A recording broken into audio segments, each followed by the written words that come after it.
Alrighty.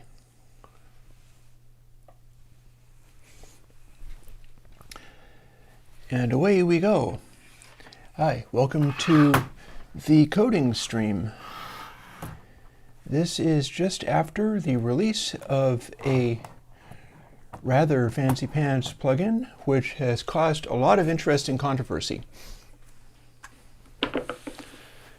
And allow me to do my usual putting all of my ducks in a row here, setting up for the stream.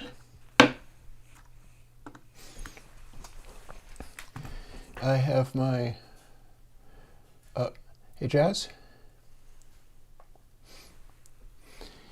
I've got the laptop ready to roll. Oh, hang on though. Like propping it up on a thing so that I can type on it more easily.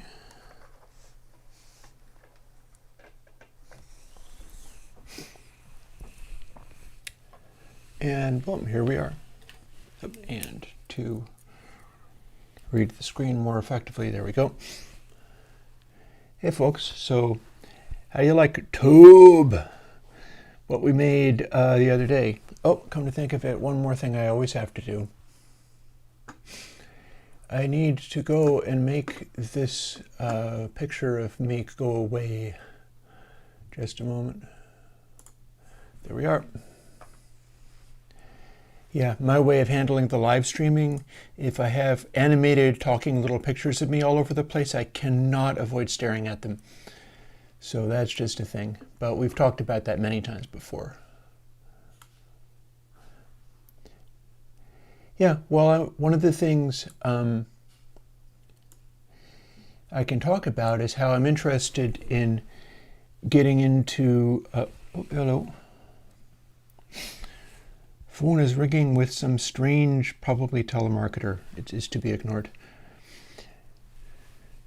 One of the things that I'm doing is trying to gear up so that I can... Remember back when I did music?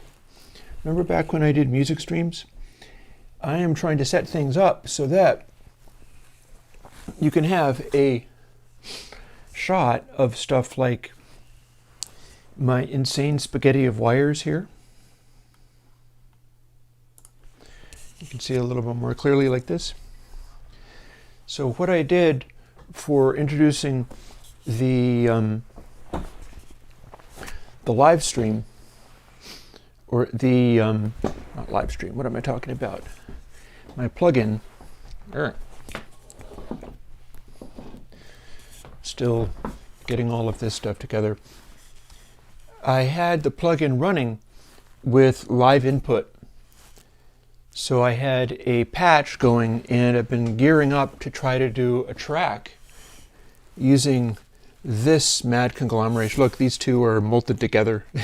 It's this conglomeration molted into this conglomeration, molted into these. So I had a composed thing with a known chord progression, and it's also driving stuff like these, which are more your generative stuff. And I had to unplug these things in order to make it do it. And just there's a lot going on here.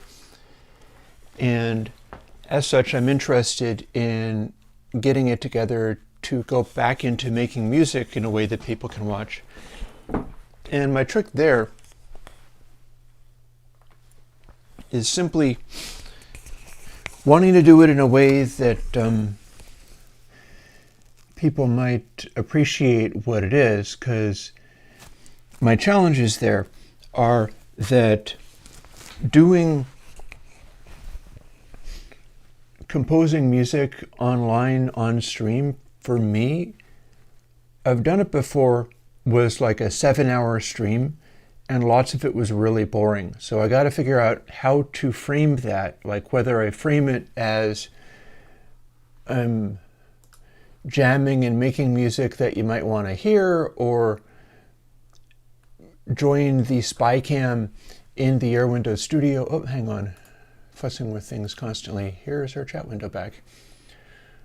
Or would you like a sort of spy cam thing, which would probably be this view most of the time, and watching what's going on in the Airwindows Studio, which could be just blank screen or just this without me in it for minutes on end if I've gone and made coffee or whatever. It's this interesting balance between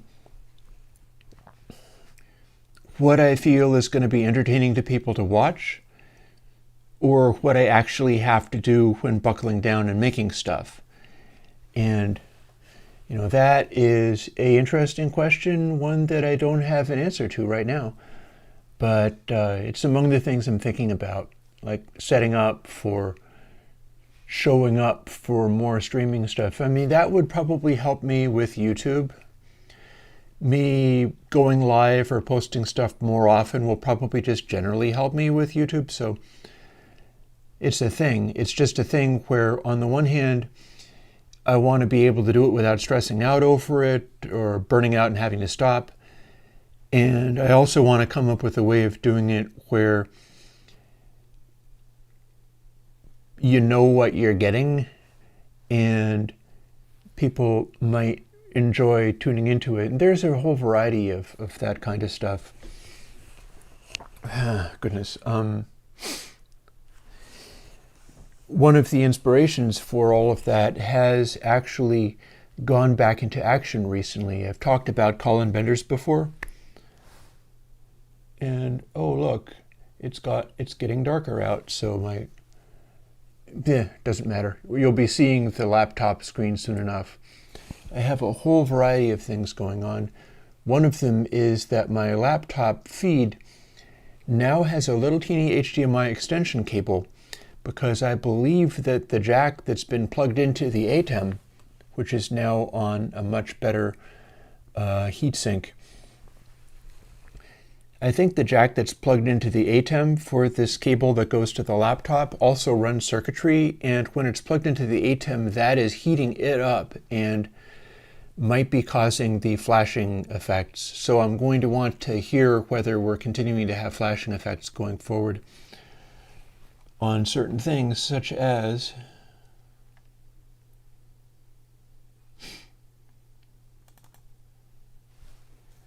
here we are.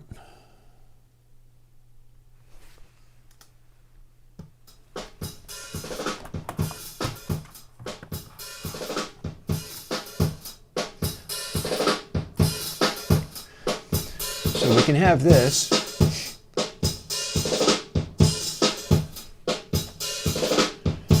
And we can have this. And then there have been times when, if I was doing this with it, the screen would start crazily flashing.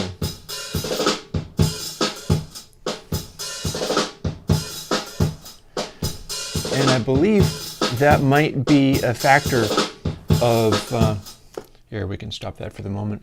I believe that might be a factor of the cable connecting to the actual laptop itself overheating, because the end of it that plugs into the ATEM is unusually large and doesn't look like just an ordinary cable end. And it's all very complicated. I'm doing the best that I can. But my hope is that I can show images like this on the screen. And if the adapter cable from the laptop isn't plugged directly into the ATEM, then the ATEM won't be heating that part of the cable up, and therefore the whole thing might not be flaking out as much.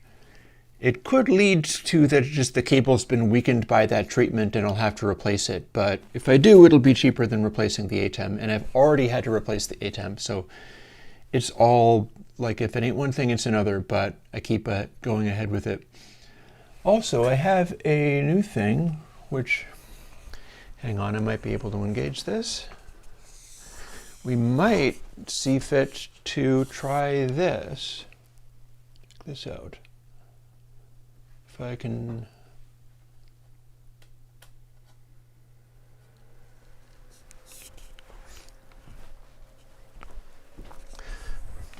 So can you hear that? That's a cooling fan. I have my new video rig.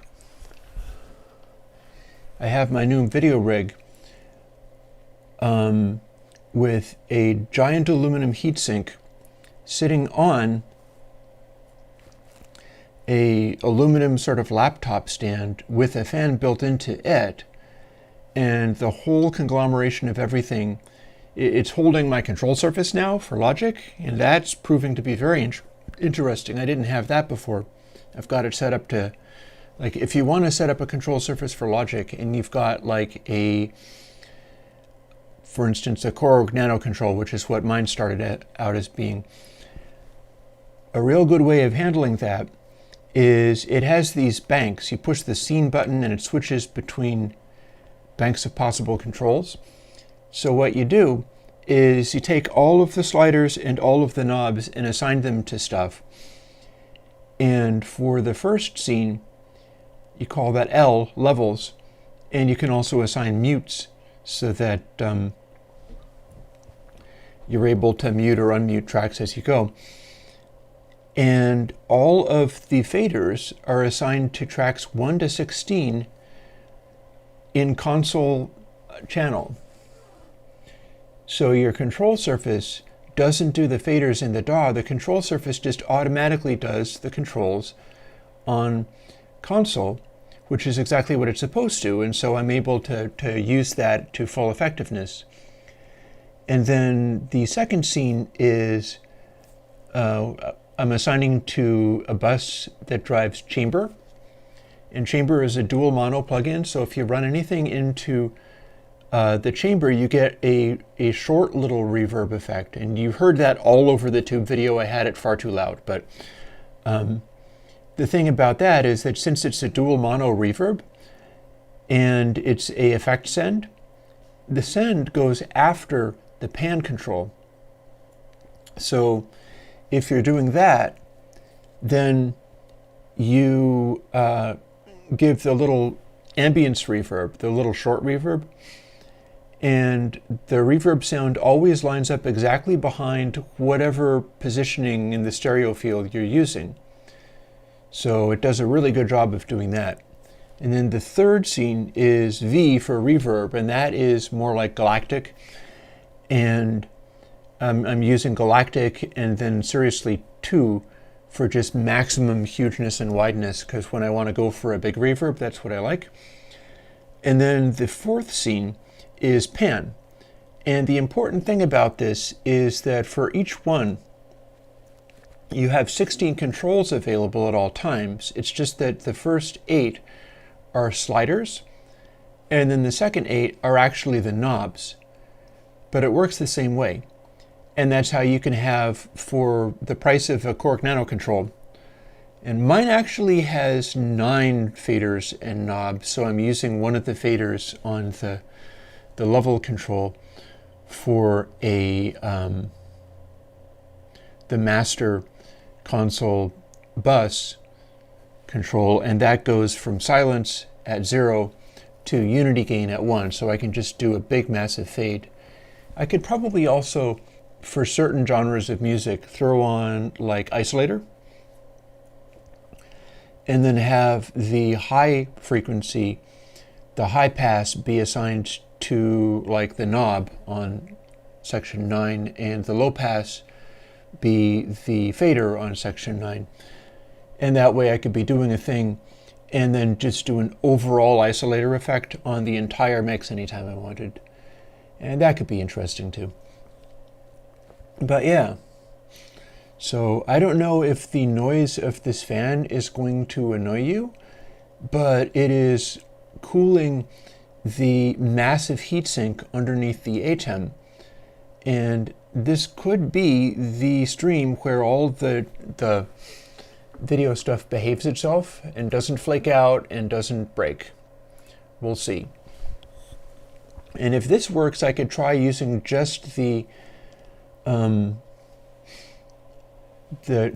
heatsink that's currently under the ATEM and not have that fan turned on. But for now, I'm going to try, and hopefully it's not too annoying. I think that you can probably hear that fan going. I found that it was definitely fairly obvious. But it's for a good purpose. It's for keeping the video switcher from melting. And on that note, let's jump into what I'm actually doing. Here's my desktop for the programming. I'm going to take a moment and check to make sure it all looks right. Yep. By the way, I will be fielding questions as we go. It's been a real interesting product launch for the Tube plugin because I've run into all of the concerns I was expecting to run into and ones that I wasn't even expecting to run into. In particular, the gear space forum has proven to be very interesting to follow. So questions.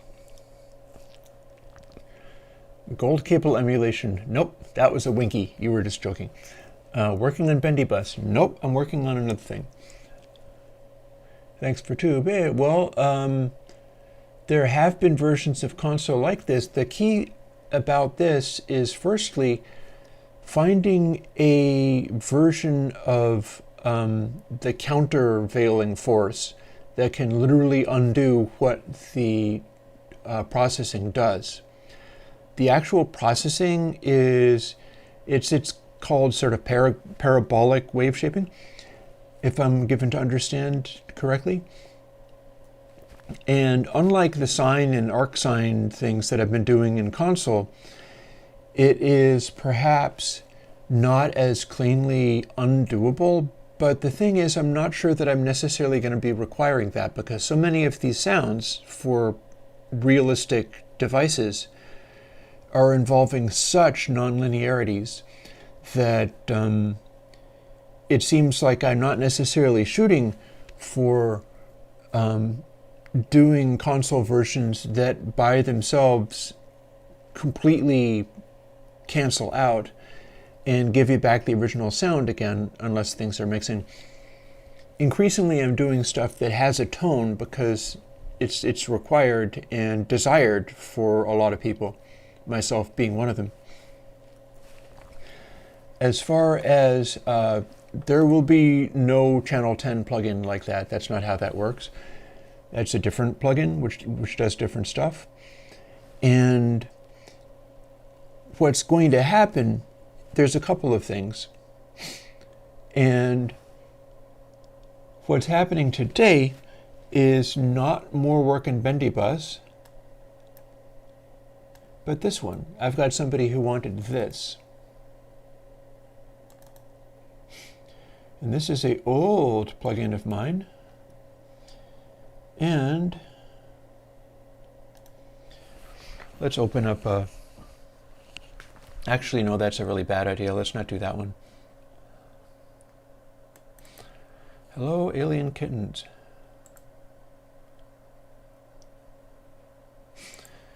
So this is what we're doing today.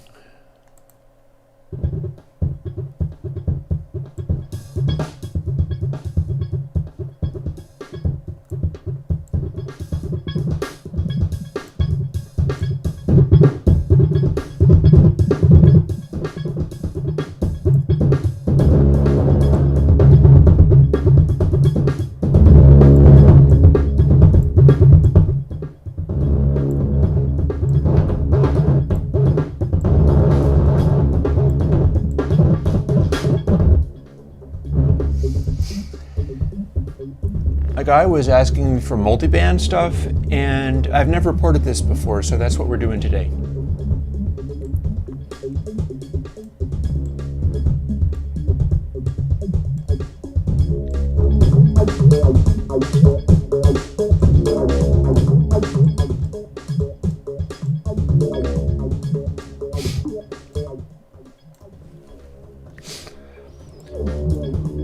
The thing about this is I don't really know how this works.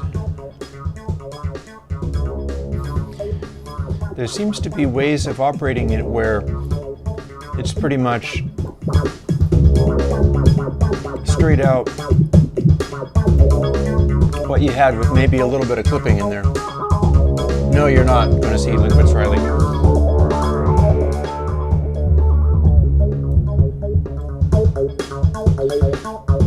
See how this It's like,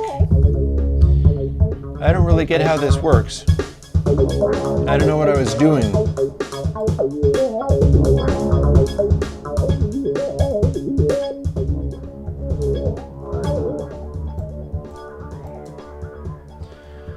We've got this zone where we can set these sort of in the middle there.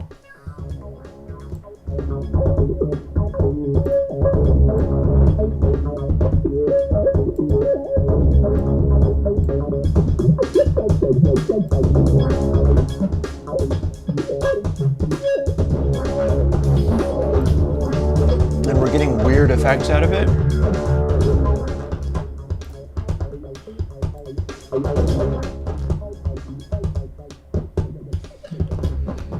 Or indeed even weirder, like it'll do this.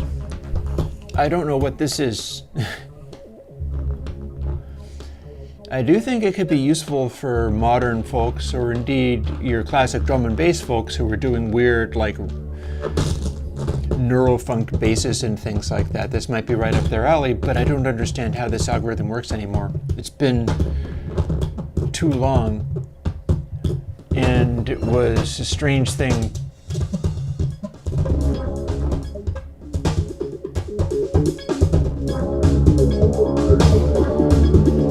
But you set it up so it's like, okay, high matrix like this, and then.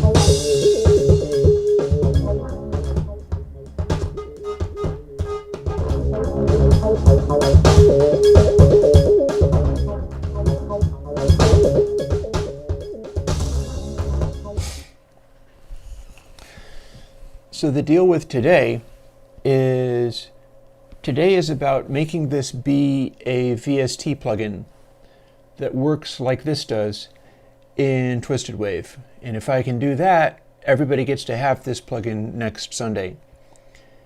And the challenge here is I don't know how this works, and there's a lot of stuff in here.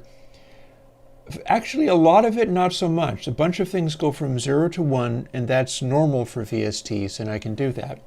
The output trims and the high gain are going from 0 to 48 dB and negative 48 to 0. And so what I'd want to do is try to implement that in the VST and have it labeled in such a way that it's saying that. It's saying like minus 48 for the output trim, if that's what you're telling it to do.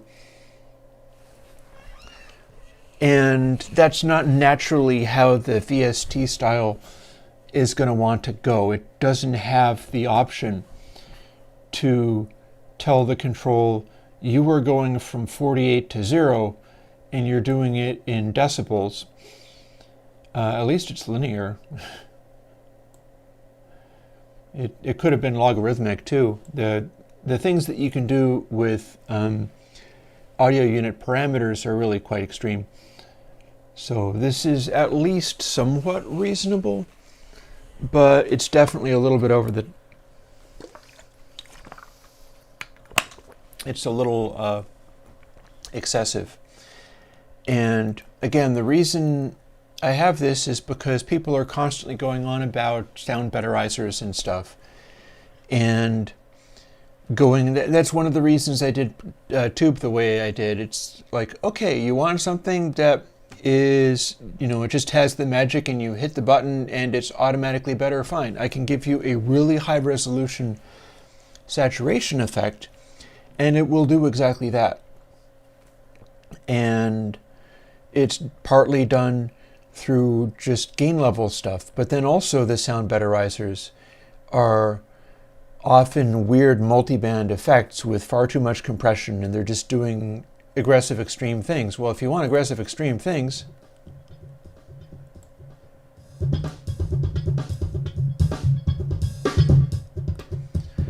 here you go.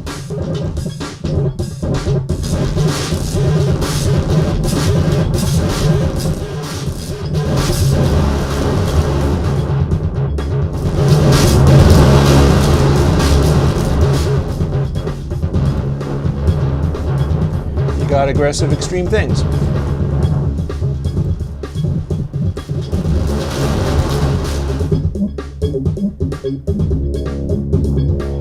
weirdly that's behaving normal. I don't know why.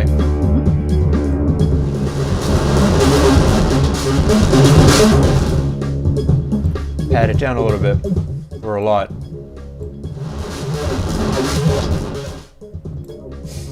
Yeah, so this bizarre setting, I don't know why it's doing what it's doing, but now it goes.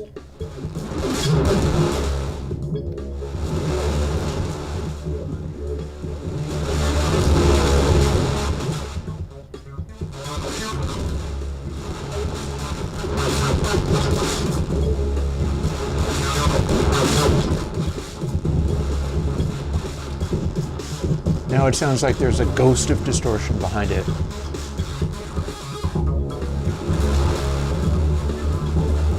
And they're stabilized.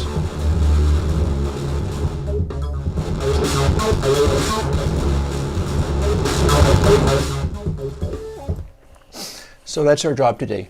Recreate this in VST. And that makes it something I'm going to be more capable of talking while doing it, probably. I hope. Because it's not diving into as much raw creative stuff. By the same token, since I'm not constantly playing audio, you'll be hearing that fan under the videos, which are a lot more, but we'll see how that goes. Maybe next week, if assuming that the screen hangs in there, as I hope it can do, like so far we're not having flashy screen on the laptop feed. Let me take a moment. There was something I wanted to check out and I hadn't done it yet. So we're going to try doing that now. Where is that? Here it is.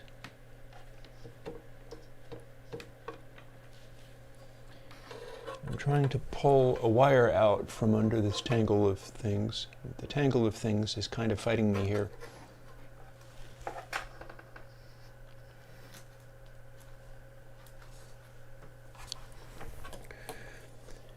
I'm going to pull this wire out and scooch it over here.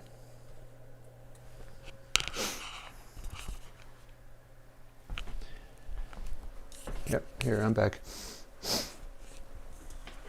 And so as we keep going, let me know if the laptop screen thing starts to flash like it was doing before, but what I can do is reach out and touch this.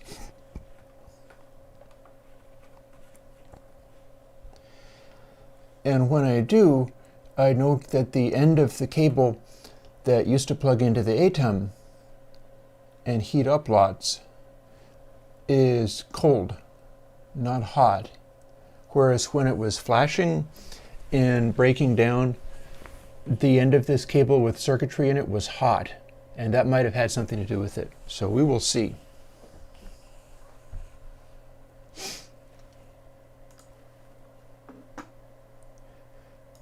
Back to hiding my face on the screen.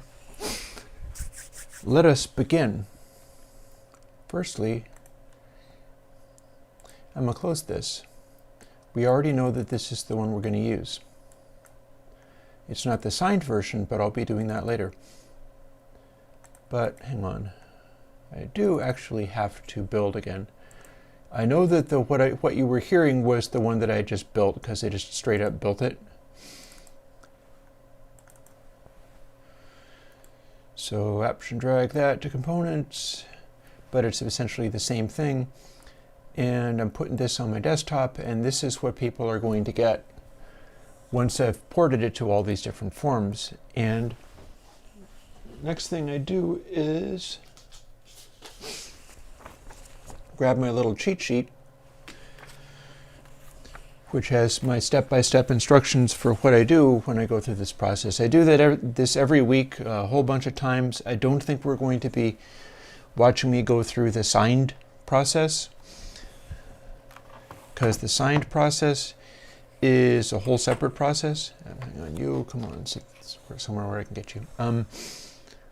But we're going to do the primary VST thing. Oh, well, Bo, the reason they changed the name was because it was Gerstlutz. And it's not unreasonable for a bunch of cool women to not necessarily want to go there, because it's like, well, cool site, biggest site that you can get, full of men yelling at each other over stuff. That's kind of uncool. And then it's named what? Is this really necessary? So not unreasonable to change that. It's been really quite, people have clued into things like that more than I would have believed, like that modular synthesizer forum. I don't even remember what they called it, but formerly Muff Wiggler got turned into something else. And off the top of my head, I don't remember, because I need to be thinking about plugins now. You can tell me in chat if you know what it was.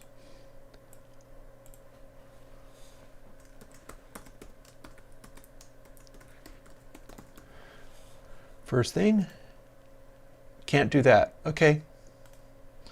And I'll tell you why, because this is a series of steps. This is what happens when I try to explain stuff. I have to talk and I can't remember what I was doing. So what we do is first move this into the folder where it's going to eventually live. And I could send that to GitHub right now if I wanted. But now I can use the same name for a folder.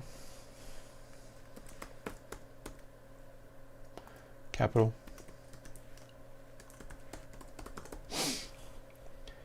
It'll be interesting to see how well I can actually communicate in English while doing this, and how much it does actually require my brain to work. Because I can explain stuff, but a lot of the stuff that I do requires that I go into sort of the right brain so much that I'm losing access to making everything come out in nice simple words and everything.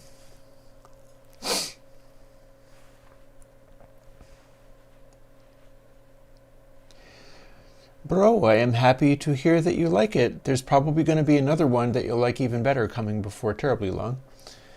Because one of the things that's going on, and I will solicit your opinions, anybody who is here, let me know whether you would rather it be called TubeKit or Tubity. Because there's clearly a need for the same thing, but with additional functionality, very likely the same kind of stuff that I have in Density and Drive. Because if we have that, then we can have a input gain, we can have an output pad, we can have a dry wet, and we can have a high pass that only applies to the distortion part. But then I think I can also throw in doing it simultaneously on both halves of the signal and have two sliders rather than one. And when you have two sliders rather than one, you'll be able to have multiple distortion points rather than one, meaning I can give you this but asymmetrical, but not asymmetrical in the sense of expanding rather than saturating. That's a separate thing which I'm also looking to work on. What I mean is asymmetrical in that some stuff will soft clip and some stuff will more hard clip. But it will be a asymmetrical distortion. And to have it be symmetrical with, all of these other features, what you do is you set the two halves of the wave to the same setting. It will still do the makeup gain thing, because I think it is useful to have the gain output go to basically hard clip -1 +1. In fact, I am also looking to revisit monitoring, because I never got around to putting the dark word length reducer in place of not just another dither, and that's something I wanted to do for my own use. But there was one other thing that I could add, which would be adding a export control where, without doing any kind of clipping, you have to do clipping separately, and assuming that we're using just literally tube as a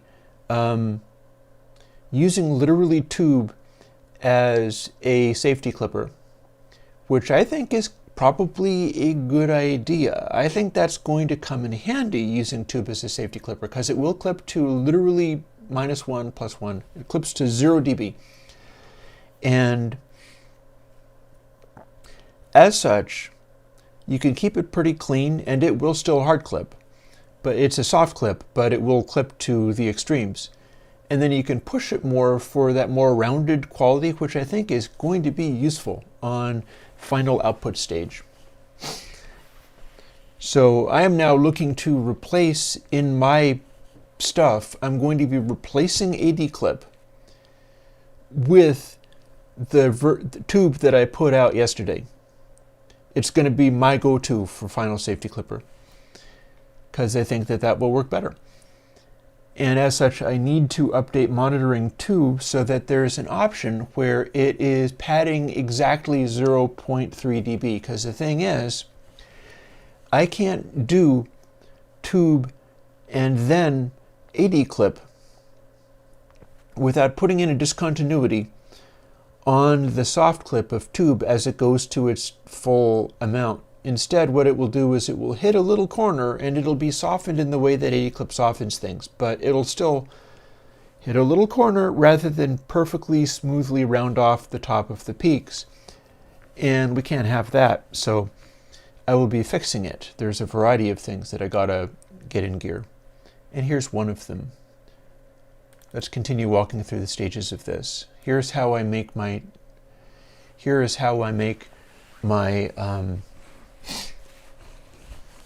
VSTs from scratch. Also, please don't get in arguments about the minute. This is one of the things where you'll have to accept that I'm basically fine with what Gearspace and whatever Wiggler, whatever they currently call themselves, I'm basically fine without, and so just know that I'm okay with it. I wasn't losing my mind over it before. I mean, I was essentially fine with them having dumb names, and I don't think that that's going to ruin anybody's life. But I'm also in agreement, like, yeah, that was a dumb name. They should have changed it. They did. Let's start renaming things.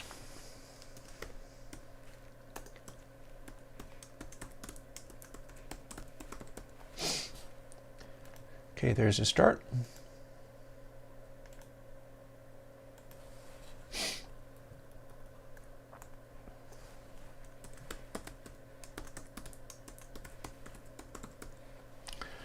Got to remember all the capitalization and have that all be correct and the same. Yeah, so what I'm looking at for monitoring is everything just as it was. I'm switching out the dither because I am going to prefer dark. I like the darkened dither. I'm not using it currently because I'm using monitoring for my final output stage. But I prefer dark for the output dithering. And then lastly, there needs to be one more setting, which is rather than just pass through and 24-bit dither, it'll be pass through and -0.3 down. Because, like I said, I can't actually have the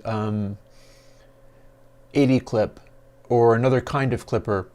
There has to be that internal gain trim that's pulling things back that prescribed amount so that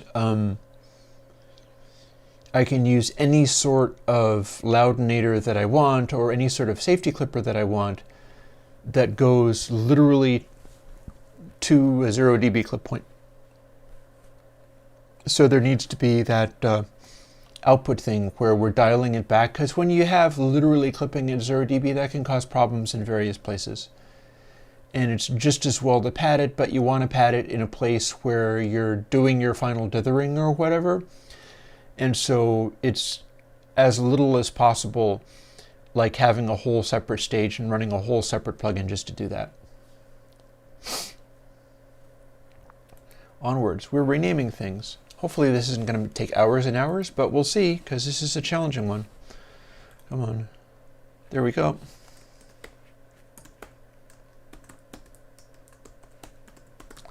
Part of the challenge of it is when I'm doing this kind of stuff, every time I type that name, it has to be perfect. perfect, perfect, perfect. If I get it wrong, I'll run into problems later.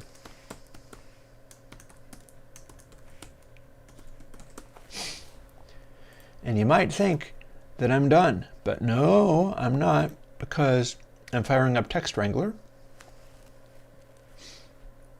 going to multi-file search,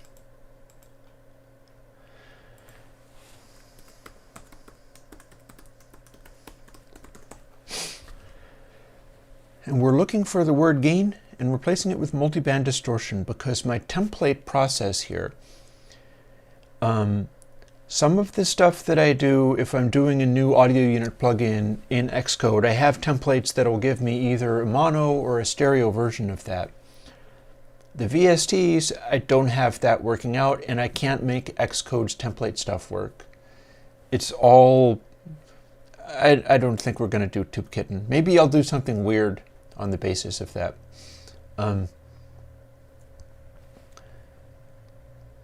Point being, I can't make templates work in Xcode. I can only modify ones that exist, and I've done that to speed up some of my creation, as you've seen week after week. But this ain't the same. This I got to do by hand, so you're going to watch me do it now. T for tube. Nope, I'm not doing tube, I'm doing multiband distortion. So we're selecting this. As you can see, that is where our VST stuff is. Going back to here.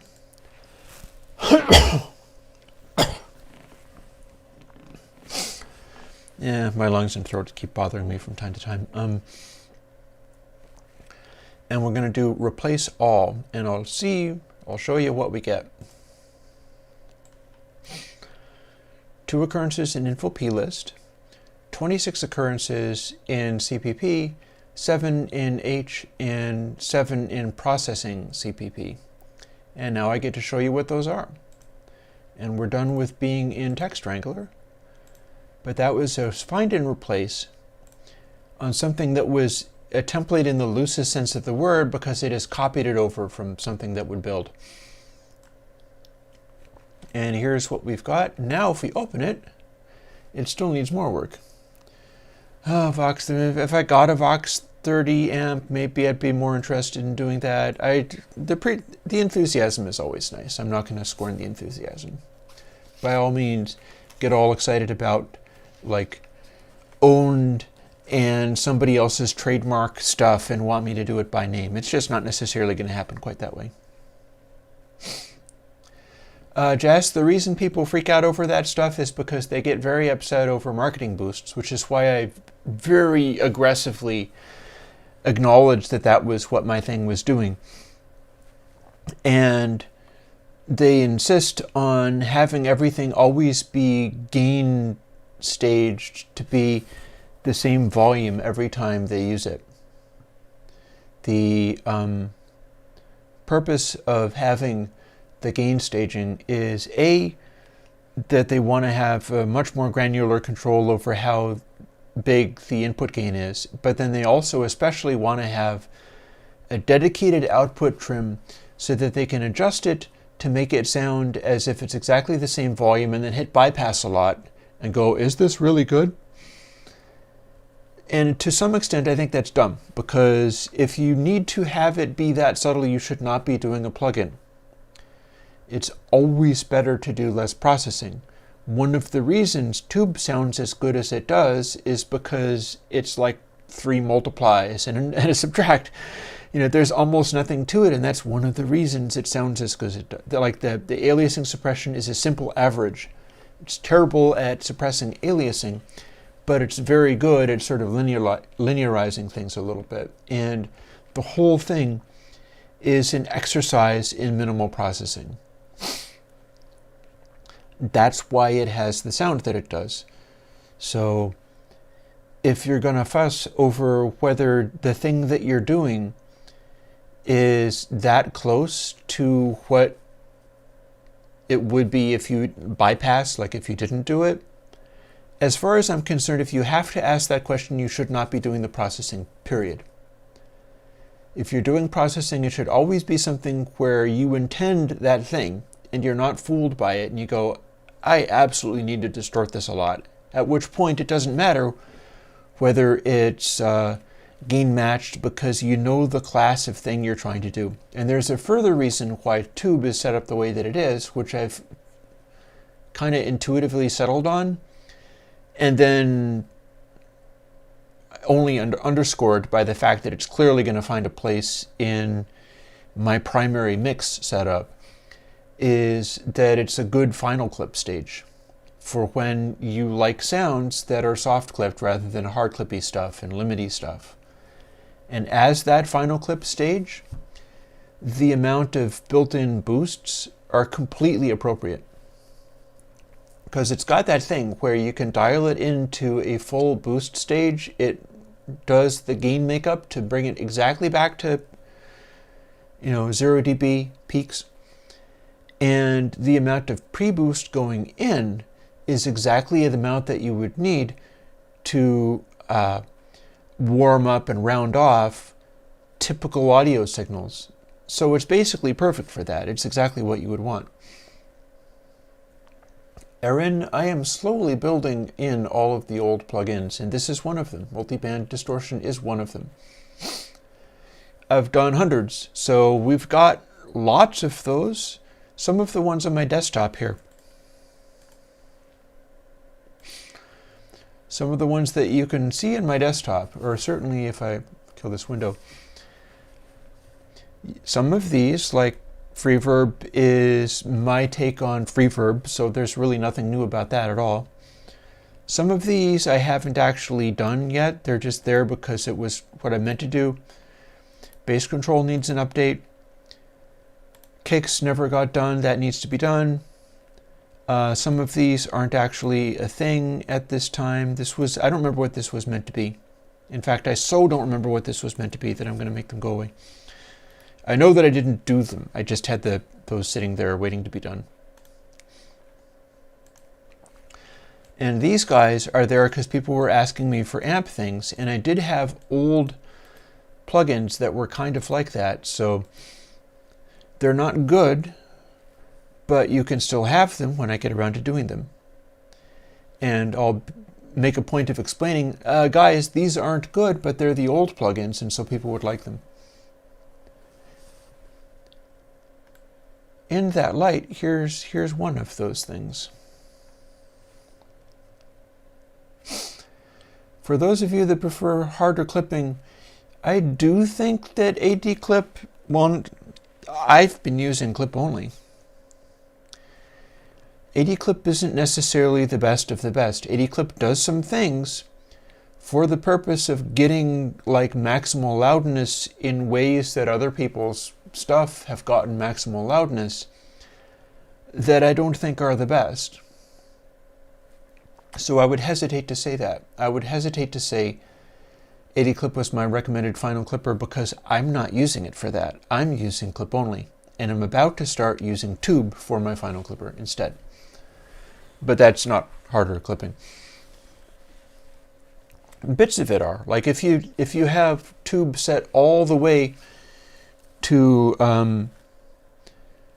0, then that's probably even slightly harder clipping than what's in Macadie. It's fairly harder in Clipper, but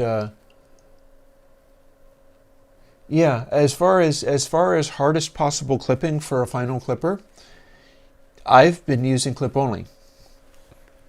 Clip only is AD clip without the extra fancy stuff, which I don't like as much. And it's clipping to, I think, negative 0.3 dB or something like that. And that's what I'm going to have to work around. Like, I can't use that and tube at the same time because it'll put a little discontinuity at the edge of what happens with tube, and can't have that. Back to multiband distortion. Here's the next step in what we have to do. And actually, hang on. My cheat sheet's not for this at all. My cheat sheet is for doing the Windows VST. So let's walk through the stuff that I need to do from memory. Not impossible that I'll do a granulizer. It's not happening today. De-esser's frequency range control is always what it needs to be. It does not need capacitor. It definitely doesn't need capacitor 2. It definitely doesn't need an analog model style capacitor, because that's not the kind of thing that it is. It is not about the D-bass, for instance, which is my best of the de-essers. You can indeed still use clip-only for high sample rates. I don't have it doing its thing as extremely on high sample rates. So at high sample rates, it starts converging to what hard clipping would be. And that may be something to be addressed in future. As of right now, I'm not doing it. I'm not doing it today. I'm doing this today. Were I to revisit clip only, it would be for that purpose, and I probably wouldn't be band limiting it, although I don't know. See how this says gain all over it? We have to go Command I and rename these things. Again, all has to be perfect, because otherwise it'll break and I won't know why. Here's our settings, much the same as what is in the assigned modern type stuff. All kind of works this way, except for that my deployment targets for these can't actually be used on the modern system, because it won't let me do PPC. And it won't let me do OS X 10.5 SDK, and it won't let me target OS X 10.4. So this is just for the retro stuff. And I keep scrolling down, and I find this that says product name gain. I don't want that. So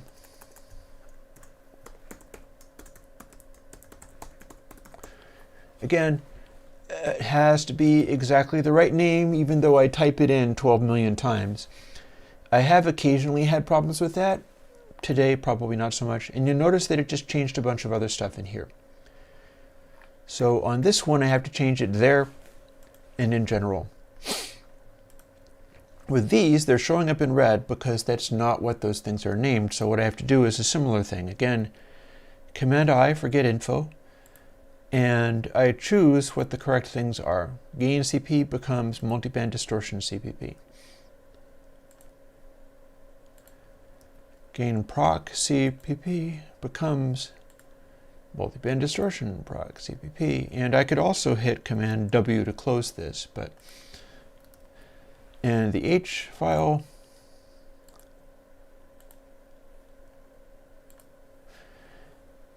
and now that we have this, I can probably build it. It's not the thing yet, and we clearly have some things that aren't declared in this scope. Yeah, I haven't set it up to do that yet. We'll be skipping that anyhow, but it kind of builds and works. If I build it again, it'll still complain about that, but the other warnings aren't there. And this is where we have to start porting things over from the audio unit. So we're going to go and find the audio unit first of all. Desktop, Airwindows, plugins, Mac AU, and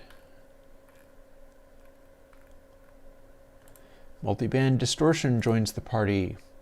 Open the Xcode project, and there we are. This is what we built and what works. So I now start copying things over from it. For instance, I've got version.h.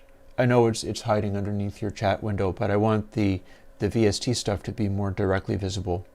You can probably see that it says MBDT. So with this, we're taking, and this is the thing, anybody who was on Gearspace and saw the turbulence in the tube post, what brought all that on was I got involved in somebody else's plugin release thread, somebody else who has a Patreon who's doing it's doing very well. I think that's reasonable because this guy does stuff with graphic user interfaces and so on. He's got a larger market to serve. Nothing wrong with that. And people were getting frustrated because his newer plugins replaced the previous plugins and they couldn't have both at once. this is how you do that. Audio unit, comp subtype, you tell it to be this, and in the VST, unsigned long K unique ID becomes the same thing. MBTD, MBTD. And when I'm doing numbered plugins like MultiBandDistortion 2, MultiBandDistortion 3, that's correct, bro. And I'm hoping my interaction with this thread went well. What I do to be able to let people run all the different versions at the same time and recall older stuff into the older plugin unless they actually change it, I change this. Instead of MBTD, it's MBTU, for instance. Let's put that back. Or then it would be MBTV for the next version, and so on.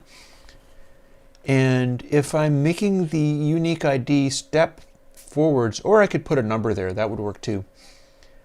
But if I'm making that step forwards, as long as I'm not overlapping them, as long as stuff doesn't have the same ID, because it has to be unique,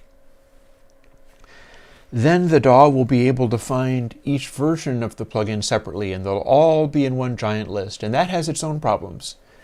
This is why I say it's, the fella that we were talking about doesn't necessarily not know how to do this, so it didn't imply that he doesn't know how to do this. And he could be building stuff in Juice and not knowing where to set this particular ID. It could be auto-generating it for him, I don't know. Or he could be intentionally choosing that all of the versions have the same unique ID so that you can only use the most recent one. In any case, that's what we just did. Moving right along. Our next thing is to look at this H file here from the audio unit.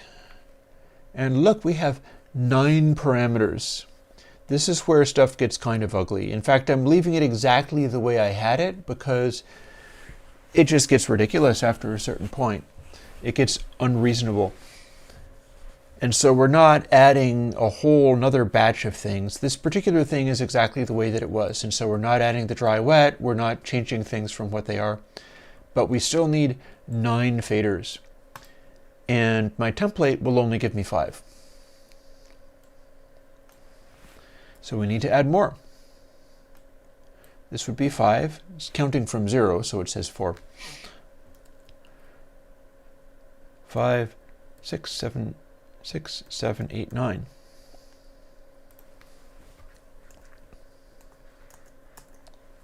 Counting from 0, the last one is 8, and changing the letters to correspond.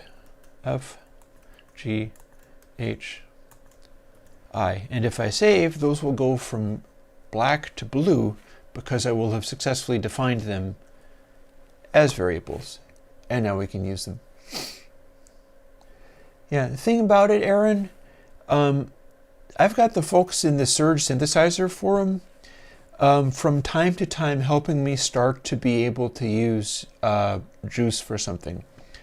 Because I have something in mind. There's a plugin I need to be able to make and that I need to be able to code and change. Because if I do that, and I can do graphics coding, I choose not to for the Airwindows stuff, then I can make a big old display meter. And if I can make a big old display meter, that means that I can start doing vinyl record react streams where I tell you how the sound of a classic album was done. I've done that a little bit, called it Evergreens. But what I need to be able to do is not just play the thing and show it, but you also need to see what it does on the meters. Because this stuff has headroom that you don't get out of modern things. And it also has, like, if you look at the way that peak energy goes, here, let me put it back here. If you look at the way peak energy goes, right? Let me take the back side of this piece of paper. You've got your waveform down here. And if you have an RMS volume, it might be a volume curve that over time it goes along like this.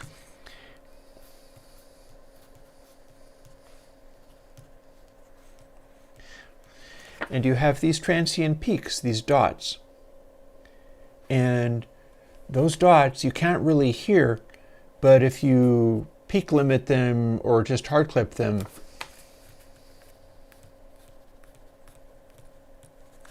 they all sound like that, and it sounds unpleasant. However, I'll just add some more.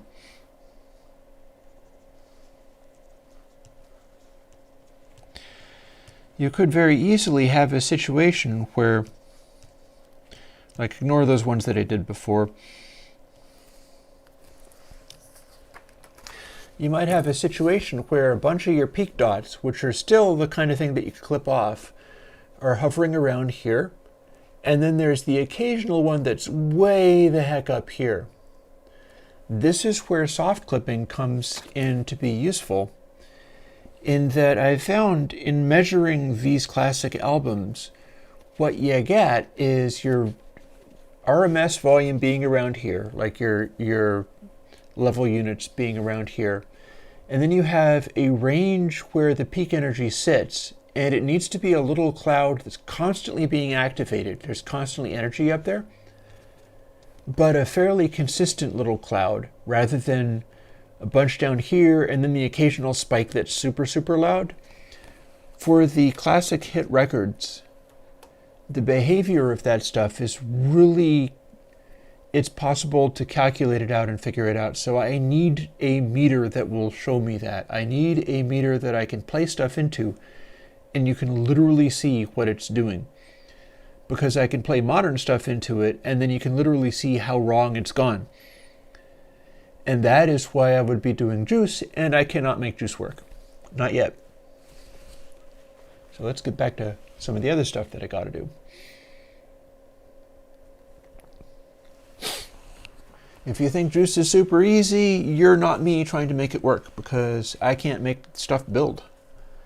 Either on the desktop, which is a fairly modern Intel-based machine, or the laptop, which is what I was kind of going for, which is the M1-based machine. And part of the reason is that Juice is not entirely M1 capable yet.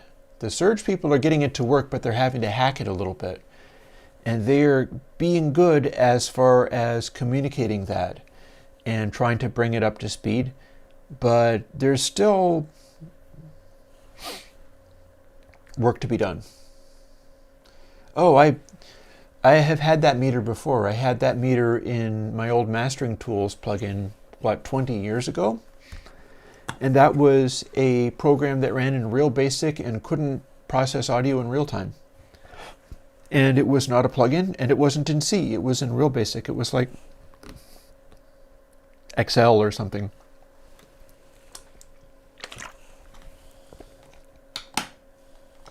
So basically, if I can draw pixels on a screen in a certain way, I'd be able to take everything that I had from the Mastering Tools days and implement it. And that goes beyond what you could possibly imagine. I had stuff going on in those days that were amazing. And they ran on PowerPC computers and never made the transition to Intel. And will not run on modern machines. A lot of them were running on Mac OS 8 or Mac OS 9. It was pre-Unix. It was pre-OS X was this stuff. And yeah, if I was doing mastering at all, which would be a little bit weird because I'm on mixing speakers, I'm not on mastering speakers. I've spent some time in the last couple of days being reminded of that because I was looking into some B and W speakers, Bowers and Wilkins, and I was also looking into Dunlevy's just to see how incredibly expensive they are, which they are. And it gave me ideas as to ways of designing high-performance speakers that people could DIY. I have some designs that would work for that. But we're not there right now. We're trying to do a plugin. And the point of that is that I don't actually have mastering grade speakers, I have mixing style speakers. And I would also want to have that metering window going, because that would be my reference point for being able to control what was happening and get a sense of whether stuff was really dialed in or not. Because there's really narrow little windows of density and sonority that you can get. And it's very much a matter of, like, I think the sonority measurement that I had was a slew rate thing where as it hit a key element of what the sonority was, the plotting on the screen would turn more blue, so you get these blue tinges to stuff that was really starting to come through. And if you remember, one of the plugins that I did around when I did the dithering plugin Dark was, I don't even remember the name of it now, but I did one which tried to optimize for particular slew rates, and that would have picked out this particular measurement. We'll see. There are many things to do. Anybody who is like, oh, Chris, what if you run out of ideas? Oh, my workload. So many things that I have to get done. Here's one of them. Got to take this and extend it as well. I went to I, so E, F, G, H, I.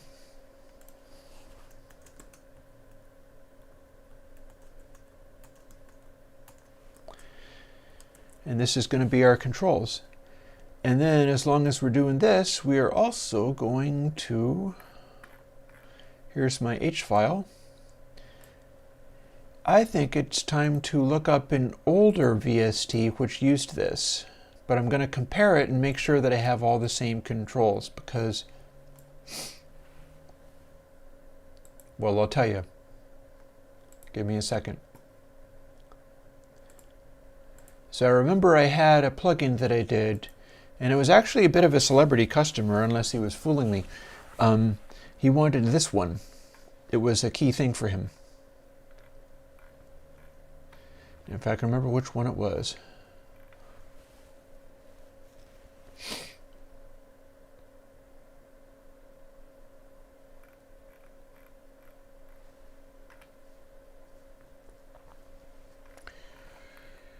I'm still looking. Which one was that?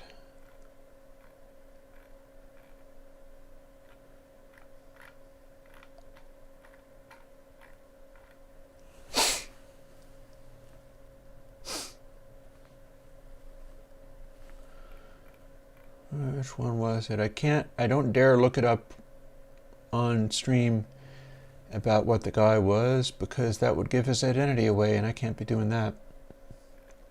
What was it? I know it was not one of the ones that I find as a go-to.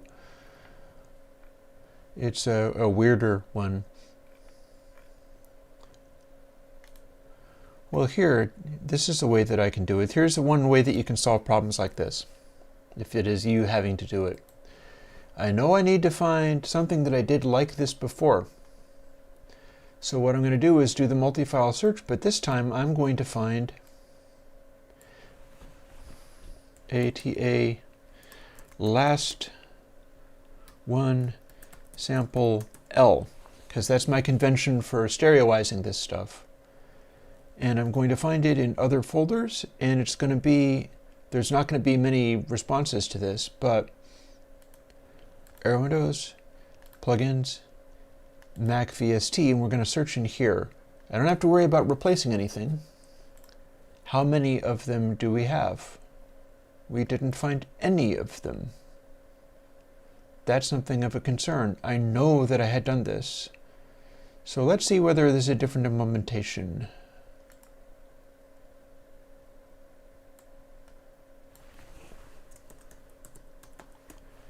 Halfway sample. Maybe I had one where I didn't have last 3, last 2, and last 1.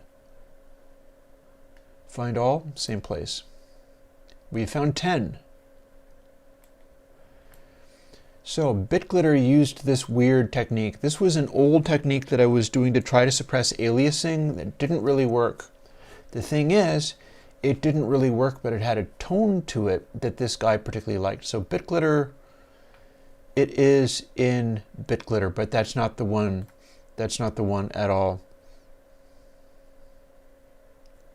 Let's look harder. This is now getting frustrating. I know that that was a thing. Let's just ditch the L and R. Maybe I use some other convention for doing them.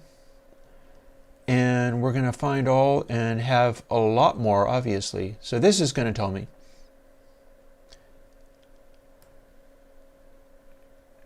It wasn't a quick voice clip. It wasn't bass amp. Not BitGlitter, not Dust Bunny, not Sloot 2. Okay, I'm starting to get frustrated. I know that this exists, but... Oh, maybe I had a preceding L and R for some of these?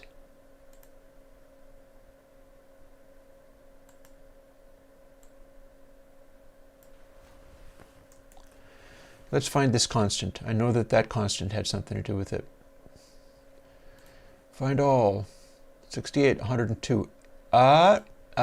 There we go. Now, why is this not showing up? It was density 2. It was density 2 all the time.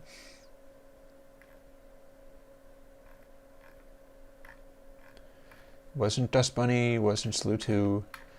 That was the one.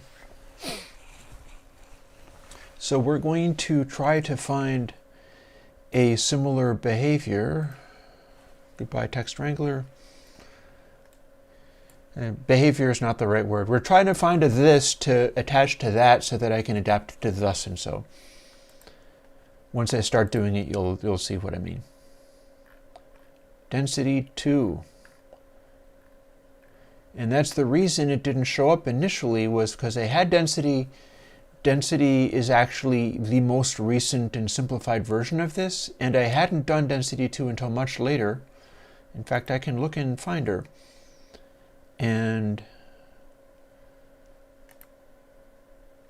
make a new folder and go to desktop and go to Airwindows and go to, we'll do the Mac VST. And actually this is a moot point because all of these have been created when I went through and did them again. So never mind. I was going to show you how this and this had different creation dates. Of course they don't. They're all the same creation date because I went through and did them all over. Me. Anyways, that was a key moment when I discovered that I could do density 2 for this celebrity guy. And I never told anybody much more about it, but it did include this stuff. Thing is, this isn't the same as this. So this isn't going to help me as much as I'd hoped, because I do need to duplicate this rather than adapt it to this. This needs to be exactly the same, only doubled. So I'm not going to be able to use code from density 2. I got to do it the hard way. I got to do it the slower way. This may be a marathon session, guys. We'll see.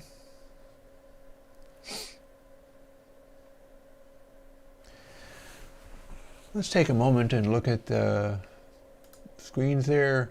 Tell me if this starts flashing, because I'm touching the heatsink for the ATEM is nice and cool. The cable ends plugging into the ATEM are also relatively cool, and the cable going to the laptop, the part of it that has the the computer stuff in it is also cool. So everything is not overheating this time, even though I've been going for a couple of hours. We might have the final solution to flashing graphics and the video stuff flaking out. I hope so. If this works for the marathon session that this is probably going to become, I can experiment and see whether it also works if I don't have the noisy cooling fan on. All right. So where were we at? We were at this. What you see is what I had in Density 2. And this is not the same things that I have in Multiband Distortion. Multiband Distortion needs to do this, but then everything has to have a left and a right version. So we're going to do what I did here, which is take what's in the original plugin that's like this, and then copy it and make everything be doubled up. So goodbye, Density 2, you did not turn out to be useful for this process. We just got to do it the long way. I thought maybe I could copy it straight over, but that's not going to happen. And it's going to go here. Specifically, it's going to go here.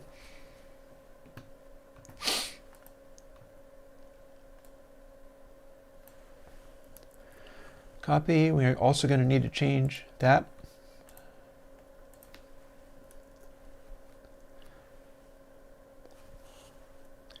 Then more. And we're going to use doubles because that's the same thing as float 64. Do I have that word hanging around somewhere that I can use? Nope. Type it once, copy it the rest of the time. Or indeed, find and replace.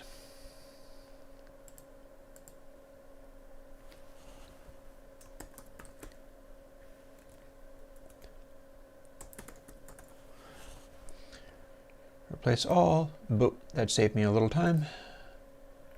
Otherwise, I'd be just clicking on everything and pasting. Snail oil in the audio history. I doubt it. I don't think that makes sense.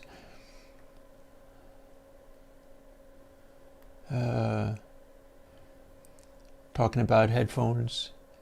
I get some use out of Sennheisers. Those work pretty well for me.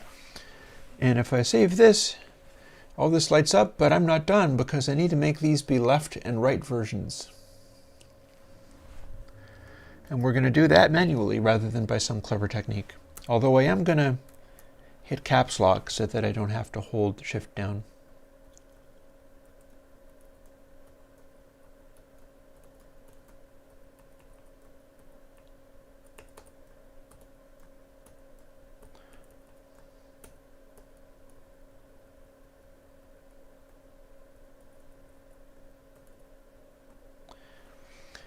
We actually don't need this to be doubled up.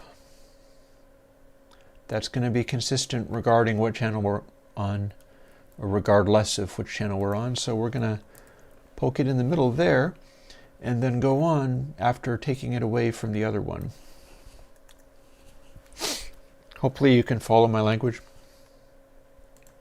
You're stuck with it. R, R, R, R, R, R. It is a custom of mine to do it this way. If I know I'm always approaching it the same way, then it's consistent and I know what to expect. Yeah, I actually have a job coming up where somebody wants me to mix for him again. Maybe years ago, I was talking about a local who did a sort of Americana roots rock style thing, but kind of, I just loved the style of this guy's music and performance. And I did his album, which was called Afterbirther, and it's Wodsiki is the name of the project. I've sometimes even linked to it on Bandcamp and whatever. Those are HD 650s, I think. I'm not entirely sure, and these are Grado earbuds. I'm not sure if I can find out what the model number is of them. They are fairly pricey Grado earbuds, and they're the ones that are sort of metallic green. if that helps any. Chosen for naturalness, chosen for accuracy as far as having a natural tone. So yeah, if you can find what the Regredo earbuds are that are metallic green color, then that's probably what you would want. Alrighty. Got those done. That means this H file is now done. This is all the stuff I have to do with it to port into the new version.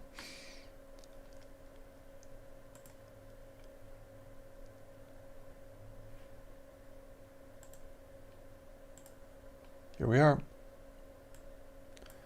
Next, this. As you can see, this is still A to E. F, G, H, I. I want all of the controls, not just some of them.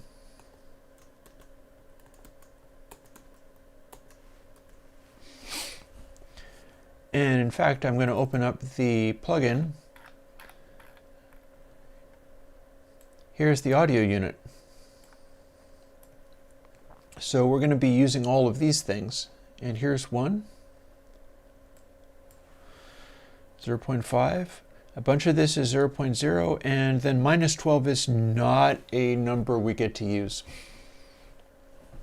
We are stuck using 0 to 1. So that's going to have to be changed to something. Specifically, well, let's first 6, 4 between 0.5 and 1. So 4 between 0.5 and 1. So this needs to become 1. And this, and this. So far, so good. Now, the parameter that we have in the audio unit goes from minus 48 to 0. It's a pad. We're going to have it be exactly the same, even though that's not what I would do these days, because I want it to be consistent. Therefore, it has to be the equivalent of what minus 12 would be if VSTs could give you minus 48 to 0. That means minus 48 has to be 0 and 0 has to be 1, which means that minus 12 is that position between minus 48 and 0. That is 1/4 of the way down to maximum turn down. That means 0.75 is the correct value that we want. That will default to the same output trim as the audio unit defaults to. So yeah, that sounded incredibly stupid, but I'm stuck with it. This is also going to be a little annoying, so we'll just start walking through this. E, F, G, H, I.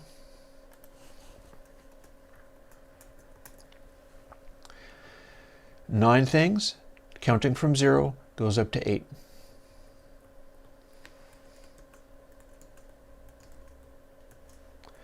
And I got to do this for every single thing like this.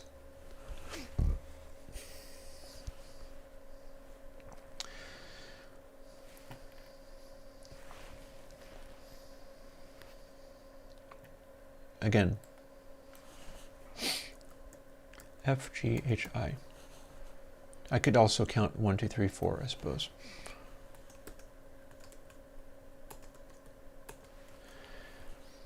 And the deal here is I have to make sure to get all these details exactly right too. Like I have to remember to go in here, make it count up to 8, not counting up to 9, but count up to 8. And all of these details have to go exactly correctly, or the thing will just mysteriously not work in a way, and I'll have to look it up later and find out what happened, what I did wrong.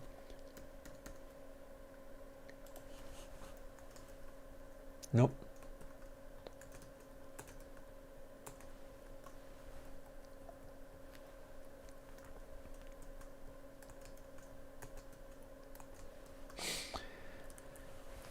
And there are many things that programmers do to not have to step through all of this kind of stuff. The reason that I do it the way that I do it is because it's straightforward and direct. And when I get into abstractions that would get around having to do these things, that stuff sometimes loses me. So we're doing it manually.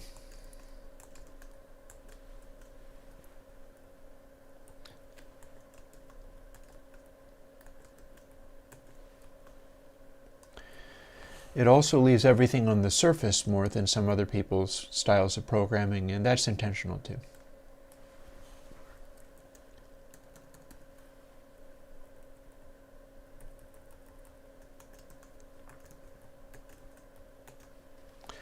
I'll even do it for things such as you will soon see that are super unuseful, but I'll do it anyway just for consistency. Oh boy, you've not heard of Burl converters?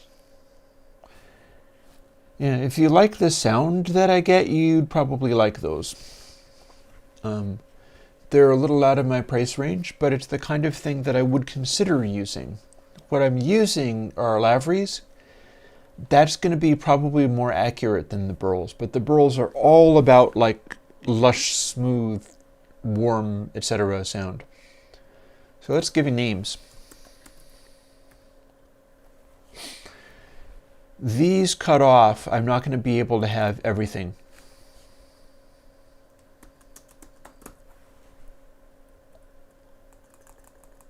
They're not supposed to. There's a way to work around it. I don't use it. I believe you can get more than 7 characters out of it, but this comes from Steinberg's own kit, and I'm not overriding max parameter string length, and max parameter string length is apparently 7. So all of my strings going into VSTs are crippled relative to everybody else's strings because I'm using what Steinberg says to use. And I've never found anybody reporting on exactly what one does to change that or make it be different. Or what happens when you're operating on some kind of weird DAW somewhere and it blows up and dies because you did override the string length.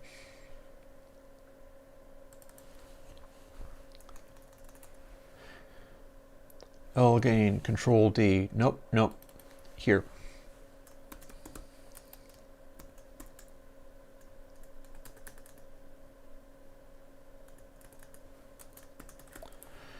Hard is what I'm going to call it. And this is going to be a confusing thing anyway, so might as well just roll with it. H matrix L matrix all fits into the same little space. Stab, which I think is what people are going to want to do to this plugin.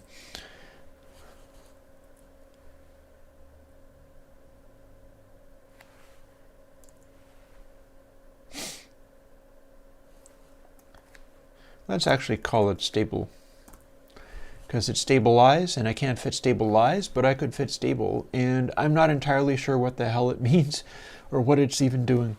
And then of course output trim could be out or output. Put. Okay, this is the one that goes put. Output. There.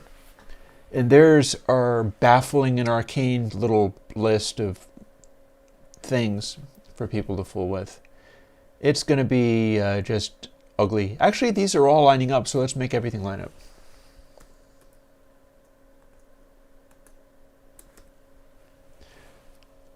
Freak C, just because they're all the same number of letters. And we'll go from there.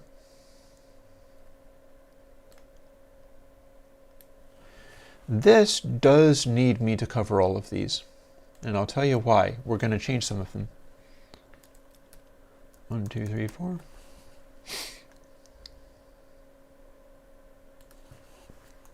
F, G, H, I, and then be sure to do these as well.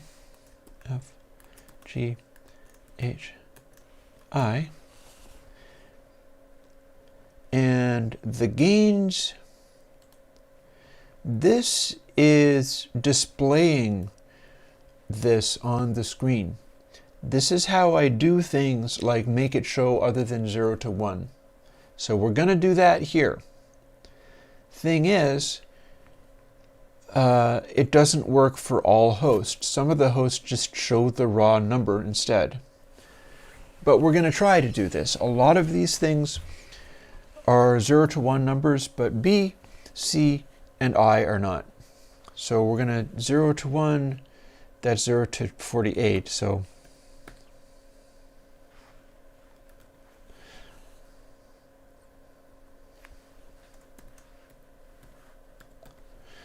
that's also going to get into our other stuff. Then let's see now. We want to make this go so that the one side is 0 and the other side is negative 48. So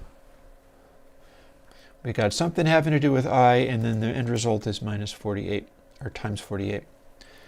But we don't want it to be the same as the ones up top. It goes backwards. So 0 is going to be negative 1, and 1 is going to be 0. So that's simple.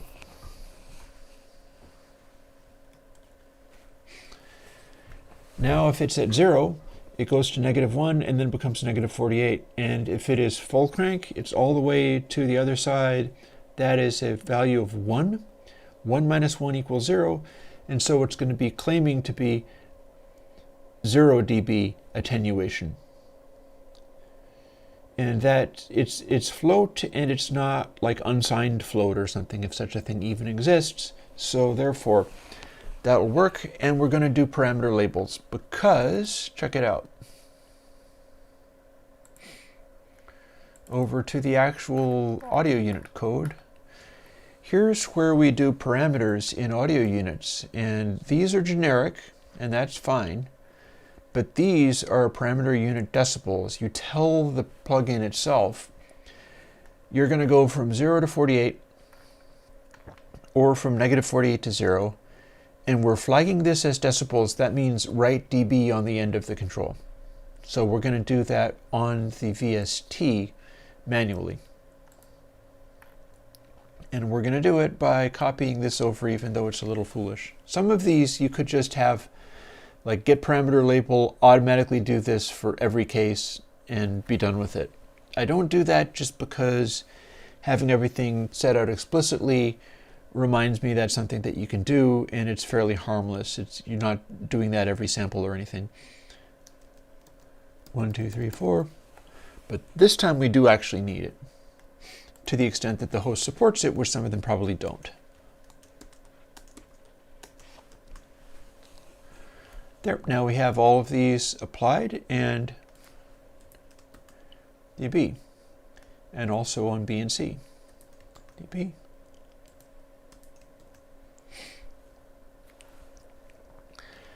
Now that we have this, we scroll down and we're finished with this one. And so, save that. I'm going to show you what we have so far. I do need to go in here, which is going to be most of our work, and it's probably going to be another hour or two grinding away at this. But I can take these things away. We're not going to be using them.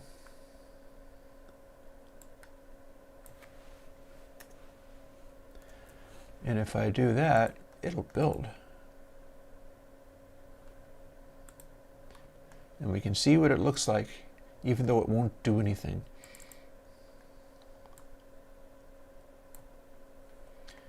Here we go. Open up random audio file. Let's open up our new VST that doesn't do anything yet.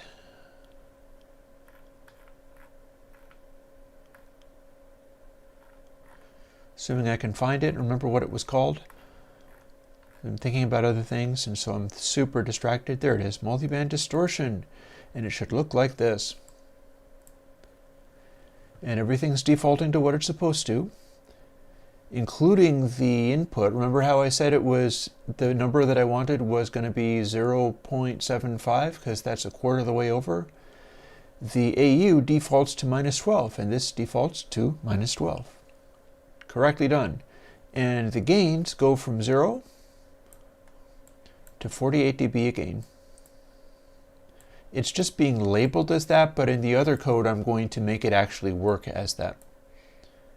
And then these are all 0 to 1 and so on. This is what we're going to need. This, in its strangeness and whatever the hell all of this is what we're going to need. And it does nothing, so let's change that. Let's make it do something now. Scoot up and focus on the 32-bit version, because process replacing and process double replacing have almost exactly the same code, just bits of it are different that are filled in there. Here is our audio unit code. This stuff has already been taken care of.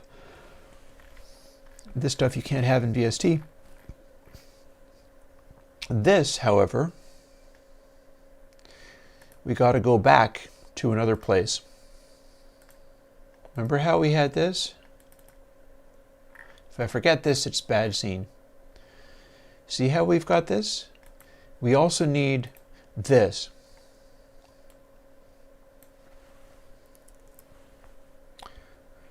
So we'll just straight up copy that. It's in the reset, and this is also like reset. It's where we are creating the plugin. Make a little space between these for our new stuff to go in. And have it be the same basic concept as when we were defining these variables. This variable lives in between these other two. Why? Because it applies to both, and all the rest of them I have to go through and tell all of these you are left or you are right. We're now doing that. Because we have to initialize these. If we don't initialize them, terrible things can go wrong.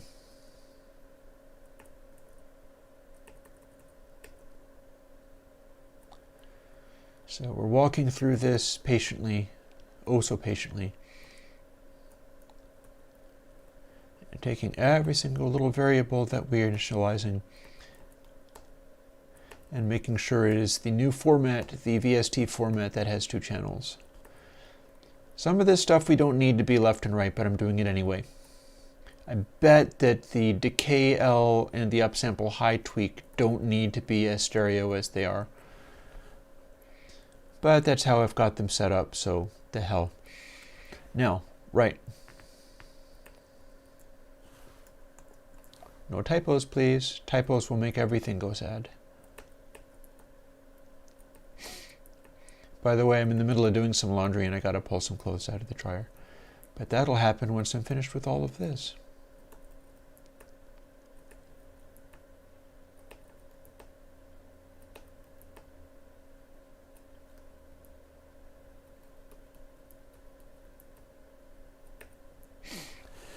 There we are, initialized.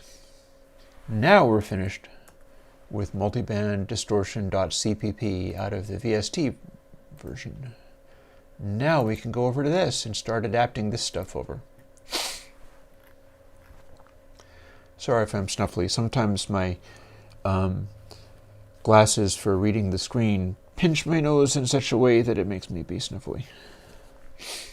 Well, where are we at? We have overall scale. It does play a factor in this. This is not that big of a challenging define here. There's not that much going on up here. It's not like the biquad filters. A lot of this is much simpler. And we're going to copy and paste that and replace this so that we're starting where the overall scale starts and going from there. This time I don't feel like digging up the find and replace menu, so I'm just going to step through these. If I'm in the middle of doing something fairly often, if I'm thinking about it, and I know that there's something just mechanical and dumb that I can step through, like exactly this, I'll choose to do exactly this. And there we are. Now we're done. Didn't have to do find and replace because it was just that simple. Now we need to go and do these. We don't have get parameter anymore. This is a VST. This is actually going to be A. And it gets complicateder, but here's a start. And 2 becomes B, except for, wait, there's more, but.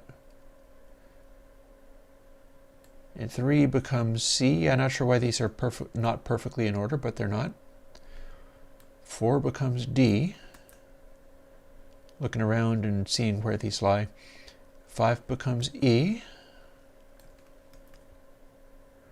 6 F.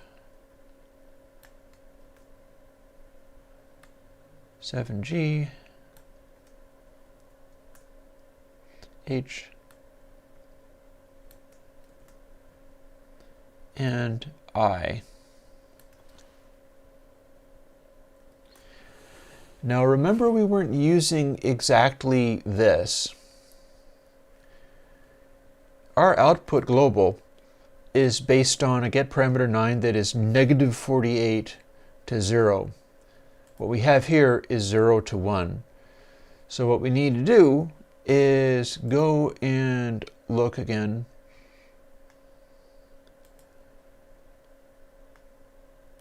at this. And remember how we did this stuff here?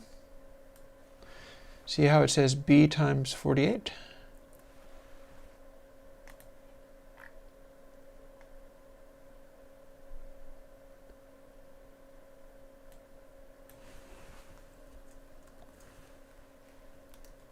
Like that.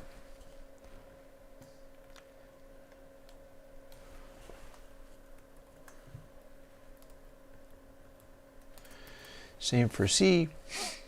Again, this is taking the 0 to 1, it's changing it into the dB markings that we're using, and then we're applying what it was supposed to be telling us in the first place to this power function, which gives us the result. One of those things that's fairly simple, but you got to do it exactly right each time. And likewise, here's our formula for the negative dB thing. And that was output global. That was the last one. I can tell because it's a power factor thing. So 10 to the power of I minus 1.0 times 48 divided by 20. And that will give you the conversion between the two things.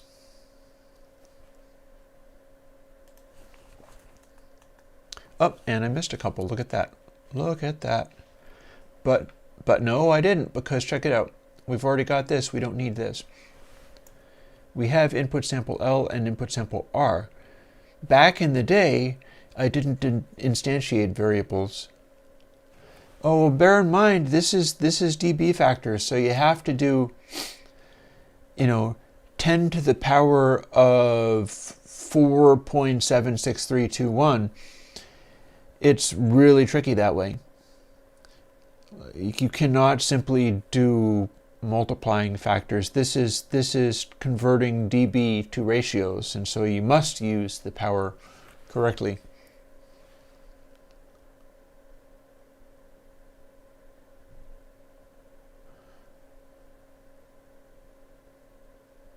Oh, you're thinking there's an integer power in there? Well, it's going to have to produce a floating point anyway, so whatever.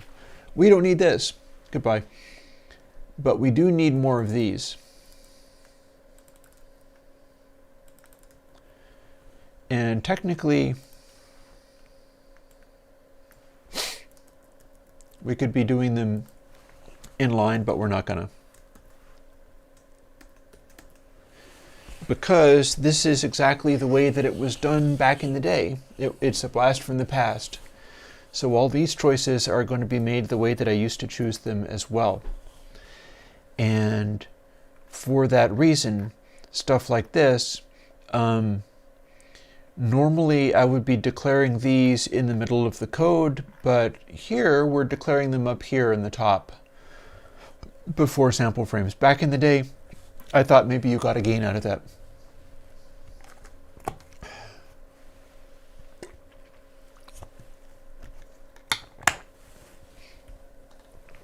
You don't get any efficiency gains out of making a place for a variable and then continually using it, because in modern CPUs you declare your temporary variables right as you need them, and then when you're finished with them they go away.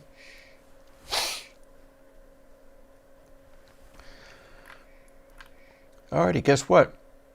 We can copy that over now. We don't have to, but we can.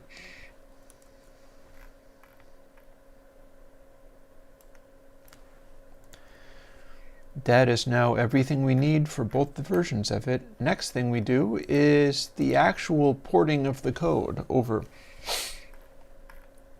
And that's going to be a pain in the butt, although it could be worse. Like, here is what we're working from. This is what we got to use. And you know, some of this didn't end up getting used. Some of this is just straight up commented out.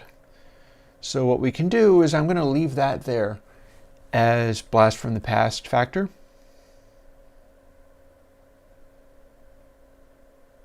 We're going to have to port this. That'll be easily done though. Some of this, the way that it's being done, just is weird to me because I don't do it like this anymore.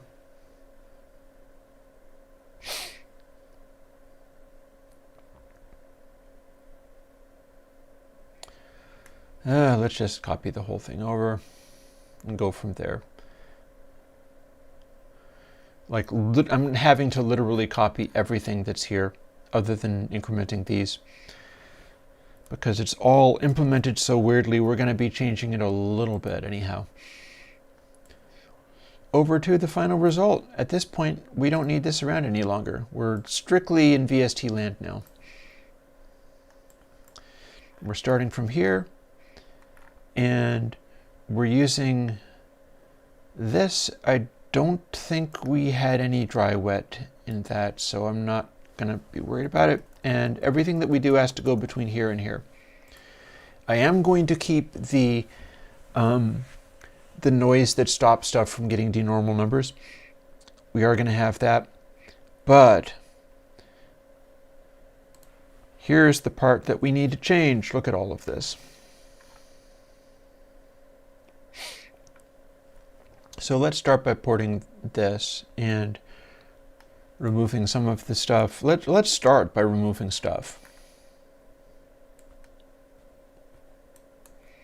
That we don't need. We can leave some of these silly comments, those are fine. Tighten up that space. Apparently I have an AD, I don't see an AD clip factor in here. Let's take that out because that's nonsense. I don't have AD clip here. Here's where we start. And these are the things that, like input sample is being assigned something. This is not the way that we assign things here, so we're taking that out.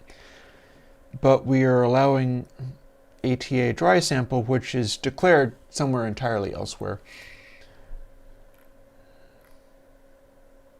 And we're just going to do stereo versions of all of these as we get to them. Every single thing is going to get a left and a right version, including big piles of mess like this. This weirdness is part of what I was doing.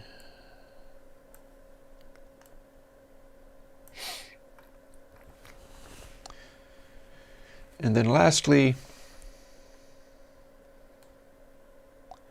if the end result is this, and we're using input sample, we can also phrase it as this. Input sample times equals output global is the same as output equals input sample times output global. It's just being handled slightly differently. So, there. Now that, if I duplicate it, we'll get the end result. So, time to start making everything be left and right versions. There's a reason I don't usually do this VSTification on stream, and there's a reason why it's a pain in the butt, and I don't usually like doing it with these old school plugins. Is if I have cleaner algorithms and I'm doing stuff better, then it'll generally kind of work better. But let's do it. Let's do this whole thing. Firstly, let's do left and right versions of this, and let's keep them tucked against each other just to kind of highlight the point. This is such a long statement that it really just kind of goes. This is why I don't technically need ATA upsample high tweak in left and right forms, is because they won't change. If anybody thinks it's a really smart idea for me to leave that and that alone untouched, I could put it to a mono version because they don't have to be different. But right now I'm inclined to just not do that, because then everything gets transferred into left and right versions. Like this. Oh.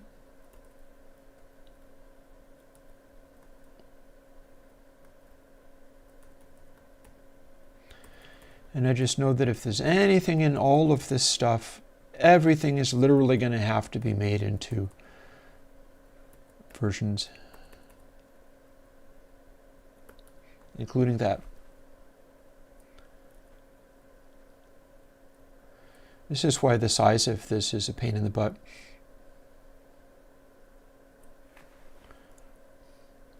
Hopefully more of the statements will not be as long as that. That's one of the reasons why people like to not make statements as long as that. You're scrolling from side to side and you can't see them all. Right. And right. And right. If I miss one and then I try to build, it'll complain. And then I'll see what it was that I missed. And I can also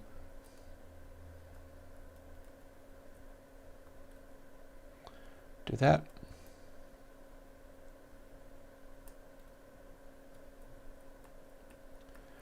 Oh, such a pain you are. There we go. One thing about this, it does have that sort of primitive mechanical factor. Oh, wrong place. So that I can kind of grind through it while talking a little bit more than some of the other stuff. If I break down the task into simple enough factors, then, and I'm not working too hard on defining things or rethinking them,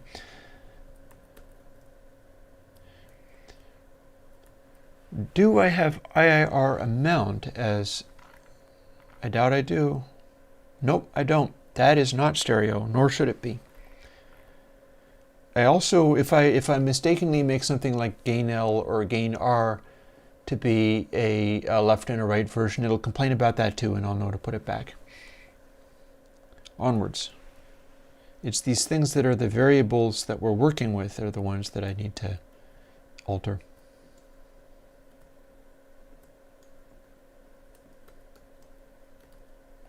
Oh, but I just did that wrong. R. There we go. Temp low right rather than temp left right.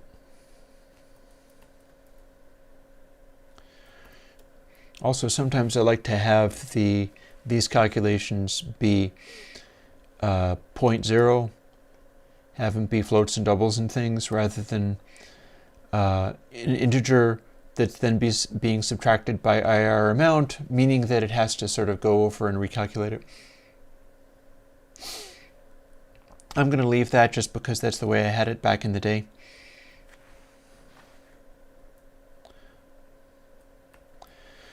And there we go. Setting up anti-aliasing and high pass section are both now left and right versions. Onwards. This is not 80 clip. I don't know why this line is here. No. You are not 80 clip. Stop it. This is a sign factor. In fact, there's lots of them. Not only is this a sign factor, this is the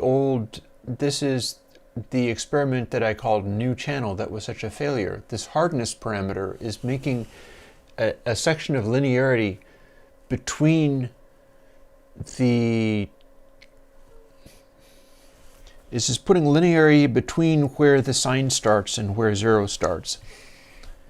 This is an algorithm that people did not like the sound of.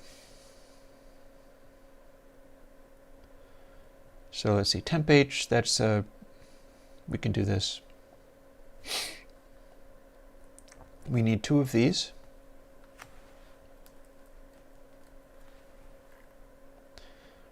And we need 2 of these, but we'll do these 2 first. L times gain H, which is not going to have an L. Threshold H also is not going to have an L. Bridge rectifier is one of my temporary variables, but that one isn't going to need to have a L because I just keep reusing it. It's not being affected in any way. But I see that this has left and right versions, so I need to tuck that in there. Breakup, also no left and right versions. Hardness H, no left and right versions. Temp is the one I got to keep an eye out for. That one.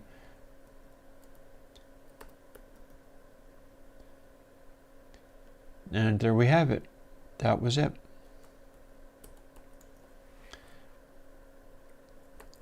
And then here's our right version, same deal. Looking for instances of temp H in here, because there's basically nothing else that will matter. What? Come on. There you go.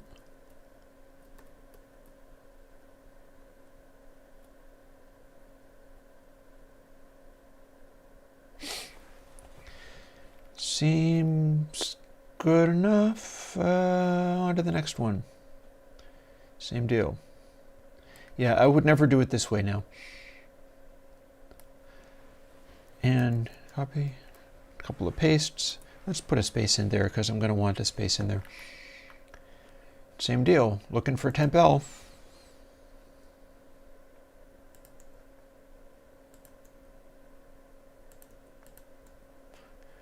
Not even any point in using the arrow keys now. There's so few of those there. And R. Temp R. The rest of this stuff just gets done over and over again. So we can keep reusing bridge rectifier all day long, because every time we go into it, we're telling it to be a new thing and abandon the old thing that it was. Great sounding and free 8.0 instance, I have no idea. Okay, good. That was actually a big pile of the distortion stuff. So that's good. And then this is housekeeping.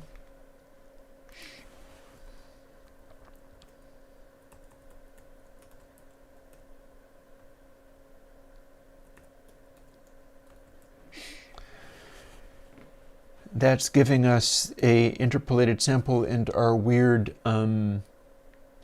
anti-aliasing attempt at a thing. Now, this is called high pass section, so we got to do this again.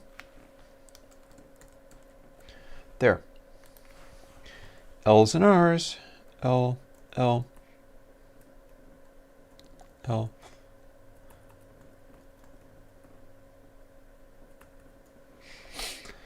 IIR amount is not separate between channels, so that doesn't need an L or an R. R. If I miss one, then the compiler will tell me. It'll say, what's this? Okay, got that. This is not 80 clip. I don't know what you're talking about. It's so super not 80 clip. I'm offended at the idea that it is. 80 clip was much better than this. And boop, we got that. And we're going to do a little space between these just because same deal as we did before. We're going to copy it. And then we're looking for temp, and none of the other stuff really matters. So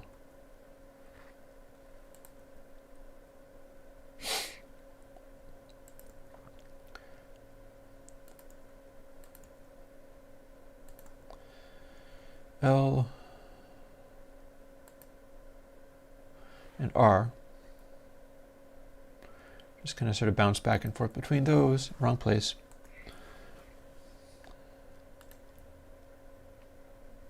All this stuff doesn't need to be stereo. because it's just the calculations inside the machine. And so left and right, then same deal with a little space between them to distinguish them left and right. So there's our L.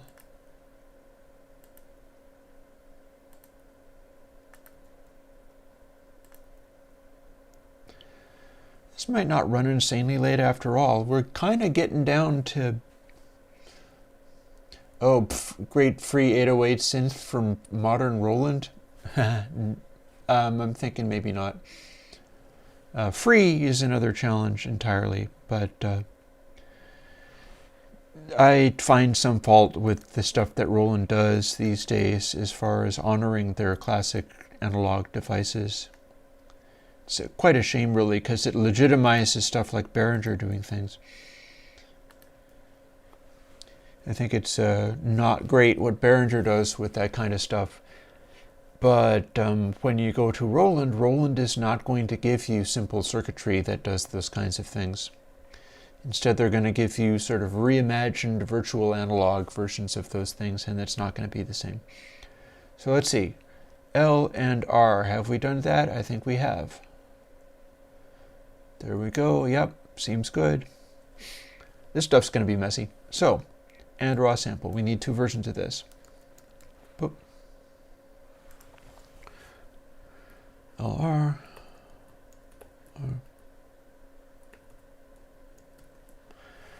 I honestly don't understand how this plugin does some of the things that it does, but if we're doing it this way, it's going to continue doing all of the things that we need.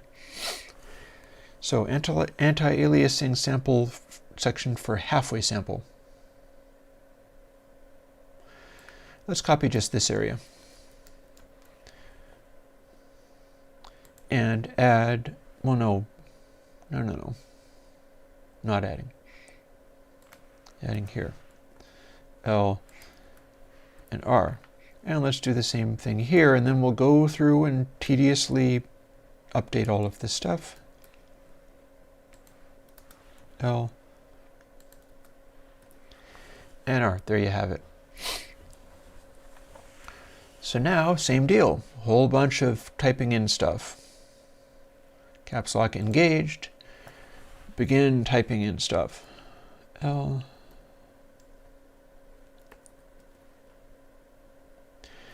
We're not having to do ATA flip, and I assume I have this here somewhere, I hope. This could be a really weird little experience because I'm not sure I see where ATA flip is actually being flipped. We might have dead code in here, and the reason, well, it could be something that we can experiment with. We'll see whether it's worth updating it and not having it be literally how it was the first time around. We'll do a little critical listening, because there's a howling mistake in here. This is when it gets this complicated, sometimes that happens. I wind up having screwed it up royally. Nope, that's actually kind of fine. Only not.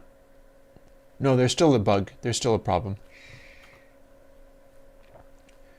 And I'll show you what it is. Let's move this to the final bit, and since that's not the case when we're doing stereo, we're going to leave it off of this, and then let's move the same thing from here, and then let's move that down here. Do you see the bug? Because this is now similar to what would be happening. Also, we need to update this. You do not get to say not in Windows land. You have to say exclamation point.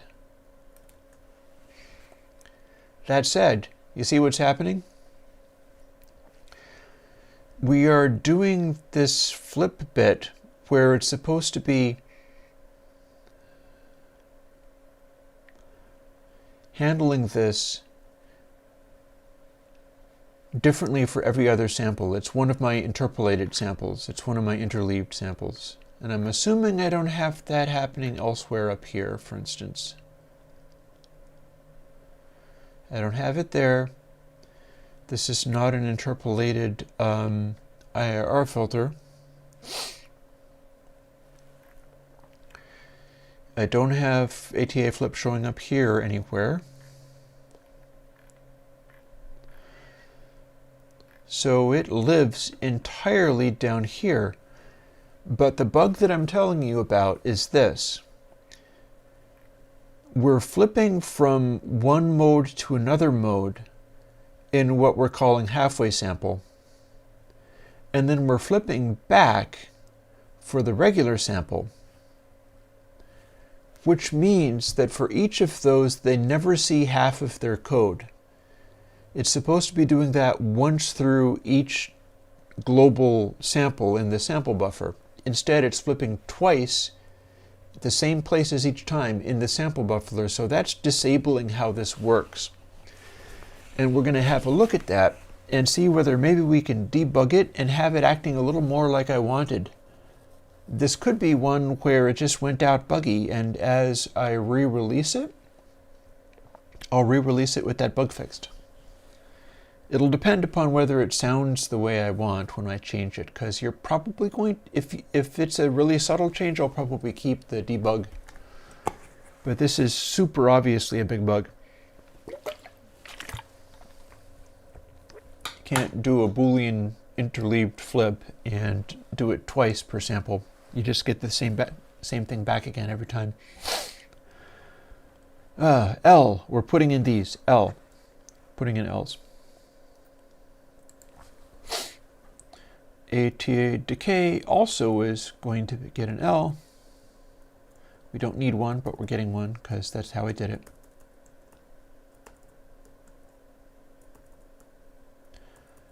Got to remember to cover all of these. They're so thick and fast here that it's like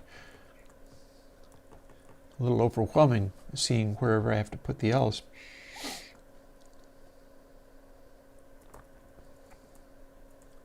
Short little variables. And what's happening here is this is some kind of funny little arrangement for how this works. It's not dissimilar to what I've done in capacitor. Active sample. There we go. And now R. And then we'll do it all over again.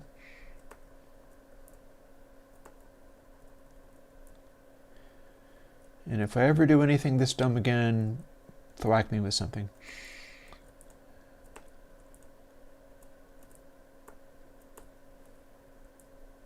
We have two spaces there now.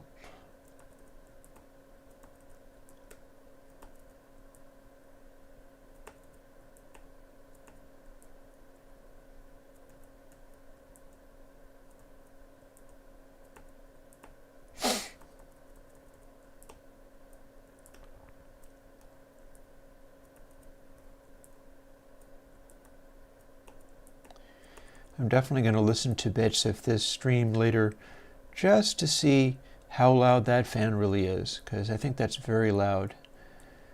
And from touching the heatsink is cold as ice. The jacks on the back of the video switcher haven't heated up all that much, so we might be onto a winner here. And the cable is cool as ice, so that clearly is happy. Again, tell me if the video is flashing like crazy.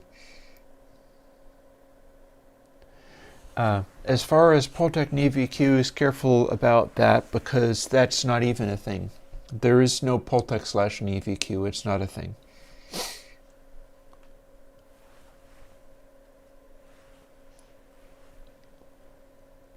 Those are two different brand names. Let's see. So here we've got our left and right. I seem to have finished that, so now to do this. L again.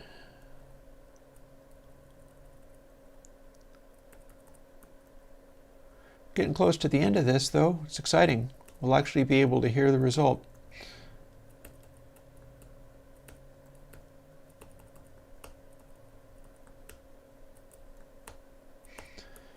And then in future, I'll never code stuff this dumb again.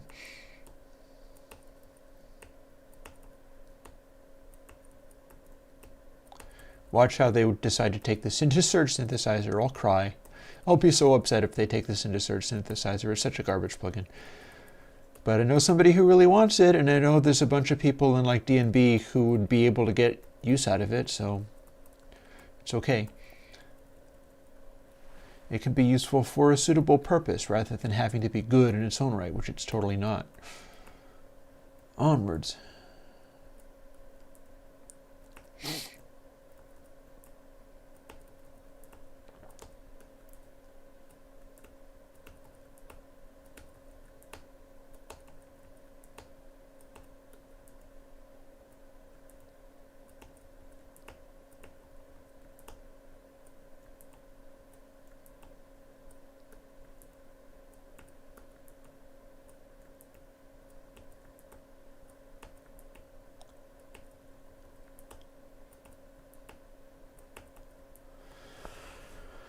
Alrighty. I'm sure you can hear the fan running because man is it loud. Thing about it is I might not need it. Like when I touch the outside of the actual heatsink that the video thingy is on, it's cold. Literally cold. So it might not need the fan. It might be completely fine without the fan, at which point I'll be able to not turn the fan on, and then we'll be good. That'll be another test. Like assuming that this works out fine, which we've gone 2 hours and 18 minutes. This is establishing that the screen's not going crazy or flashing or anything, even though we're doing resampling and picture, etc. But next week we can try the same thing, but without the fan on, and see if it has any further problems or whether it's equally fine. If it's equally fine, we never need to use that fan at all. You know, that or I take the whole thing apart and figure out how to make it a low power fan that runs much slower, because it would be equally fine. So here, these are the things where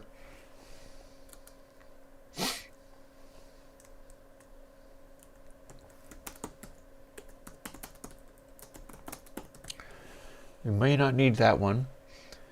I'm going to be trying it and seeing what I get. And we're getting right down to the end here. Back to the Elsinores. LPT, no LNR. ATA diff sample and half diff sample, very much so. And that was my weird little way of doing this stuff.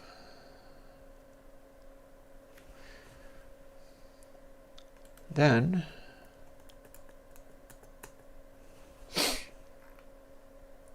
we're so close to being done. Gotta do this.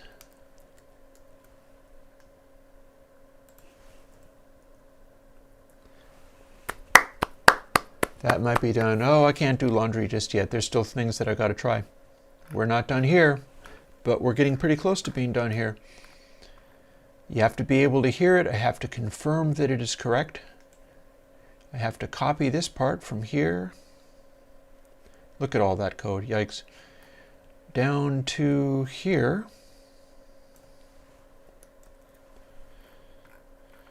Over to the 64-bit version. We don't need dry sample because we're not using it. Boop.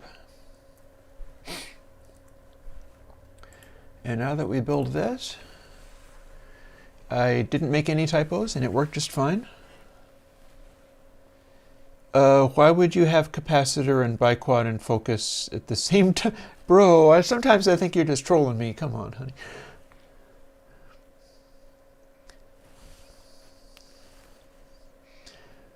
That's a weird combination of stuff. Yeah, remember that the DAW is your thing. The DAW is your capacitor, biquad, focus, buttercomp, tube, console. And those things never go into one plugin altogether. They just not a thing. Closest you'll get to that is maybe monitoring, because monitoring does several functions. But I think if I do come up with the juice-based graphic thingy, I'm going to have a separate meter that's not part of monitoring. It'll just be like, okay, the graphics plugins are just literally their own things, and they never do audio things. They only ever do visual things. And I know people would be mad about that because people want visual representations of like compression and clip amounts and so on. But I mean it. It's a thing. So we have now made this. We now, why does that have a, okay. We now have this being a completed plugin, and we can drag it into the VST, replace the older one, and let's now fire up our wonderful alien kittens and do a little quick A/B, because we've got both of them in recent effects. Firstly, multi-band distortion audio unit. Okay, that's crazy. So frequency around here, high gain is huge, low gain is fairly huge, all high hardness, no low high hardness, high matrix is low matrix is in the medium, and stabilize. Let's try to reproduce that. Or can we open a second while this one is also open? Oh, hello. Let's do it. And then I'll close it, and it should remember what it was. 47.38 or thereabouts. 28.83, close enough. 0.997. Yep, we're close enough. 0.017. Also close enough. High matrix, 0.062. Again, close enough. 0.535. I wonder if I can alternately run them. That would be weird. Might crash the program. I've never tried this before. Good a reason to try it as any, I guess. And then minus 8 dB. So this should not be applying both of them at once. This should be only letting me apply one or the other. So if I play this, okay, that broke things real bad. Let's see whether it remembers. I know if I open the audio unit,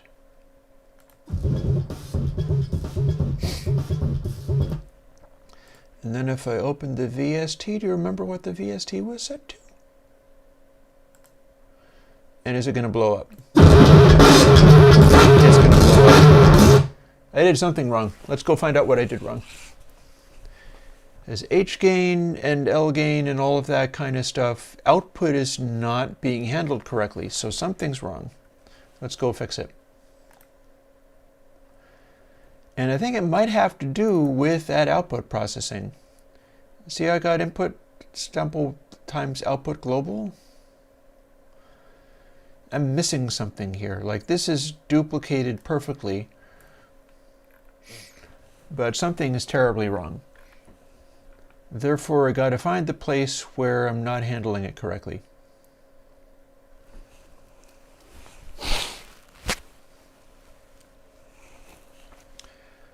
Temp HL times, could I be doing, hello, I found it. See the problem? See where it was? This is in L zone, temp HL times gain H. This is in R zone, but it's multiplying L again. There's your problem. Have I ever done that? Nope, I didn't do it there.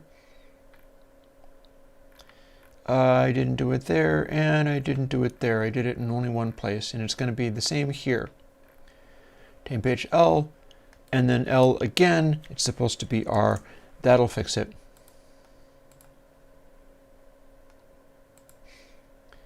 Simple typo. This is also a good reason to not be wearing headphones and cranking things up when you're testing stuff out, because that was blasting real hard. Real hard. All right, Option drag. Put that here. Put this here. We're not necessarily done, but back into the zone. Well, it was easy, but it was also a silly mistake. And here is our original multiband distortion. And let's see, what were we able to do? Right, so high matrix goes from seemingly normal to neurofunk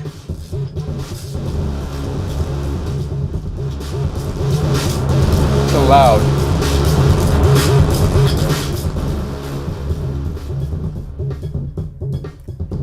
So in theory, if I do the VST and it works, because I should have fixed the last problem, it'll do the same thing. Clean, 2. This to loud.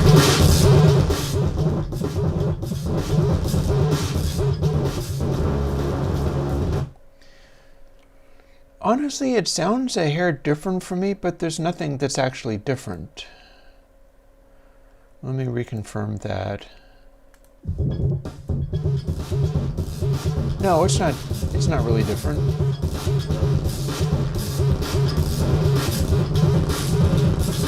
That's super bright. And then if we do the VST version, which is exactly the same code in every way. Yeah.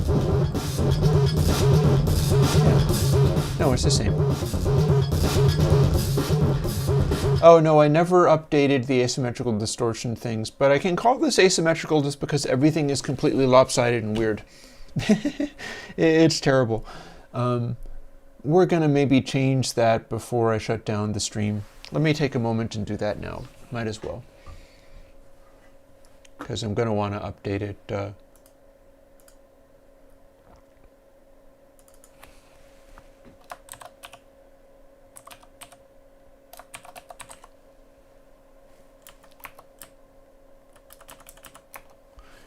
There. And I did not add it to the playlist because I didn't edit it. I was in too much of a hurry to get going, so we'll do that now. And we'll save, and there we go. We're good. What's the frequency and energy to? I don't remember. Look it up and run it on some kind of Voxengo span will set you up there. Crank it up, and you know it's not necessarily a frequency. Energy throws a series of weird little spikes out there. It does a weird thing, so you're not going to get the same result from just taking a frequency as a really narrowband boost. It's a different thing. That said, if you can identify the frequency, you probably could get a helpful result in that. And what version of macOS and Xcode am I on? Hang on a second. We've got a couple of experiments to do anywho, so this is Xcode 326. It's a 64-bit program. Yay! From 2010. Ooh.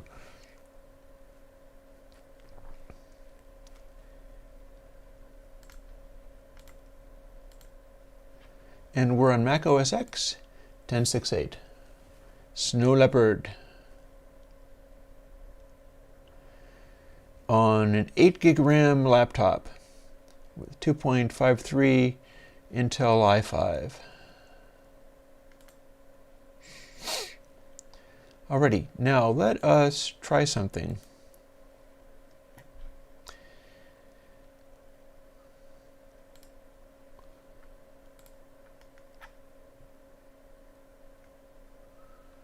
Open recent project.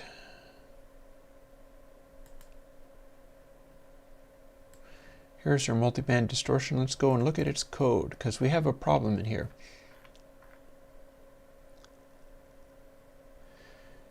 We're doing this. I don't trust that that's going to consist, even though it's on Mac OS, I'm going to edit these.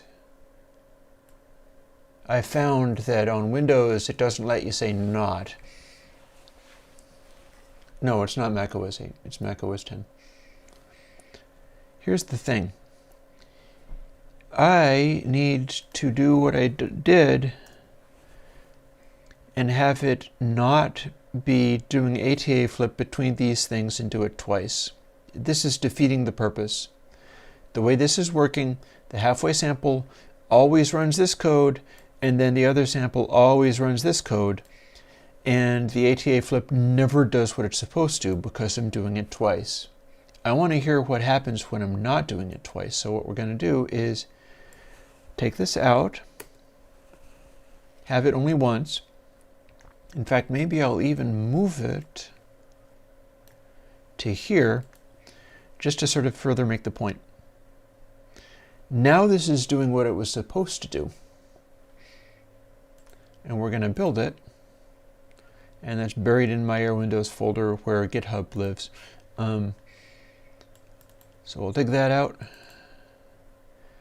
And what I'm going to do is only apply it partly at first. This is the one that has the multiple flips.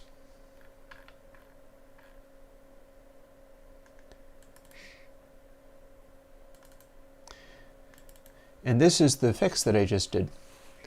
So let's find out whether that sounds different and better. If it sounds different and better, or in any way I like it better, I'm going to go with it so that all the code runs. And then we're going to update the VST version to match. Alien kittens. And doing this at 44.1K is probably optimal. Higher sample rates are just going to make this more subtle. So here is our audio unit.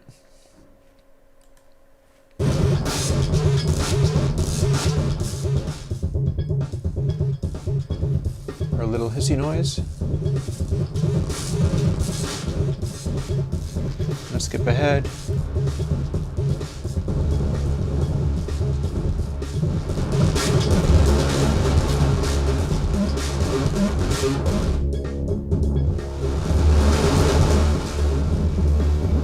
That's all well and good. Quick quit, drag this over to components. Now we're hearing the new one. What have we got?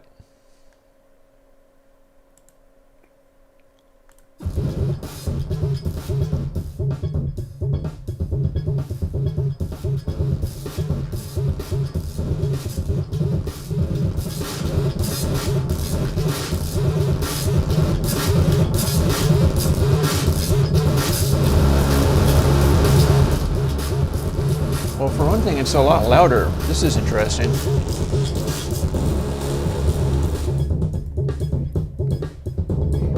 So we have a pretty significant change here. Like, this is coming through way louder than the other one did. I'm feeling a sort of additional sparkliness on this, but it's definitely very, very different.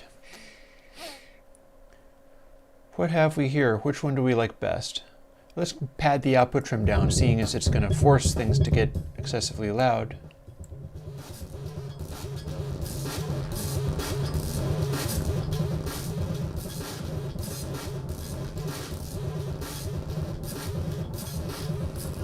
Hear those highs?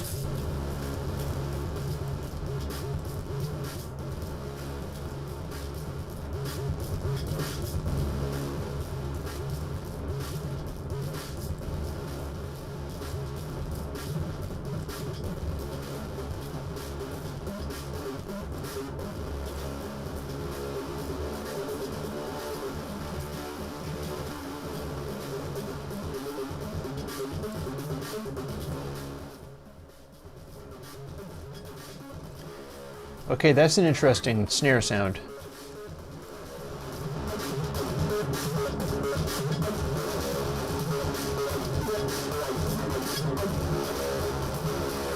That's nuts. That sounds crazy.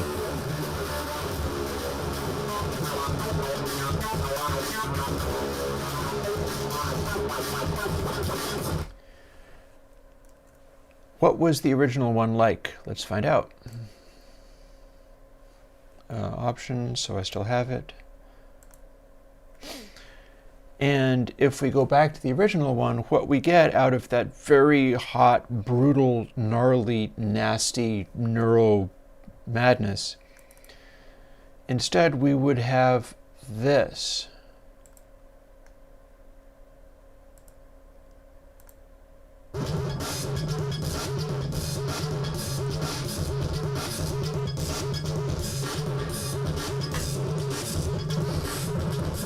It's going to take me a little bit to A/B this.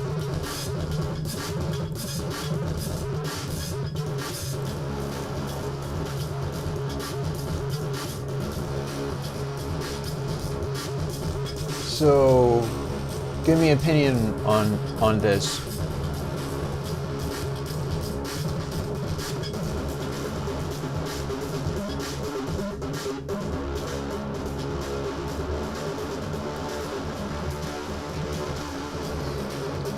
So here we have a kind of gnarliness.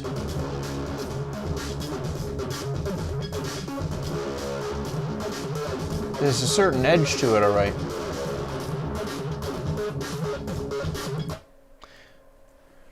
Now let's quick go and put the new one back again.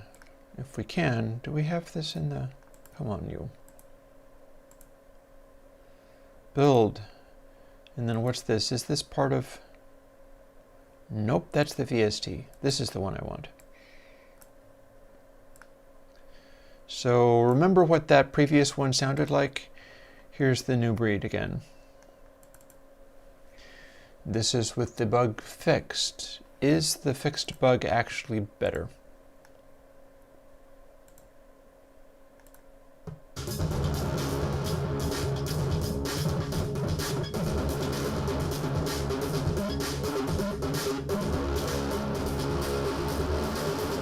I'm gonna say yeah. I think that the bug fixed is actually better. Oh wait, come to think of it, I can A/B it by going back and forth between this updated one and the VST, which is set to the previous well, no, I guess I can, can't I?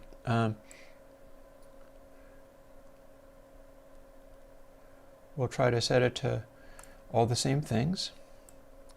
H gain 36.53. Close enough. Low gain 0. This is maxed out. High matrix 0.338. If I duplicate this well enough, we can actually hear without shutting down. 527. Hey, there's 527. Stabilize at 0.395. And output at -15. And this time it won't blow up loudly because I do think this is going to show us alternately each one. Fixed. Non-fixed. Like the weird frizzy hair on it is just not as interesting.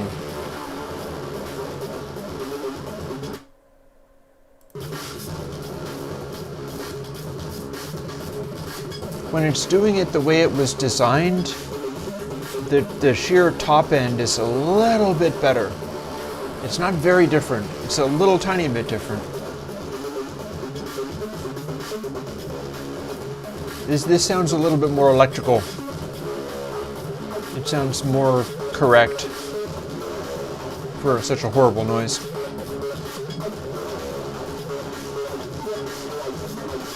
Whereas very similar, but something about the super highs is just not the same. It's flatter. So yeah, bug fixed. Turns out fixing the bug clearly makes it better. And let's, just for fun, seeing as we have this, let's apply it and not save, and then look at what horrors we've created. because this is going to be fun to see.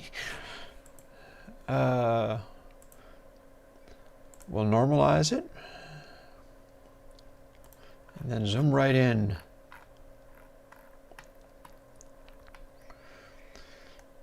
So this is some of the terrifying mess we're making with this. This is what you call neurofunky nastiness. Look at all that fuzz. Look at all that fuzz and grind. Those are some spiky little waveforms, boy.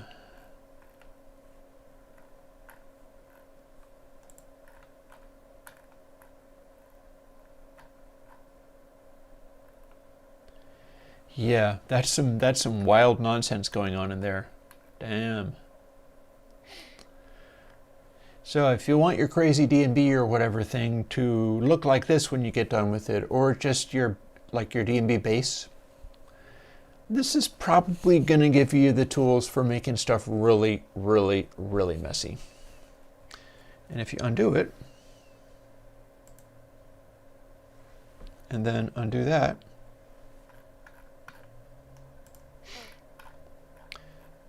the original audio kind of looked like this. And it's much smoother in every respect. But then you fire up the madness and it becomes horrific. Quit without saving. And let's just build once more, because this is our final.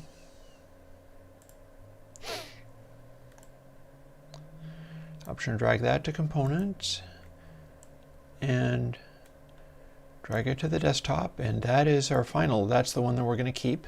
And now we're going to go and do the,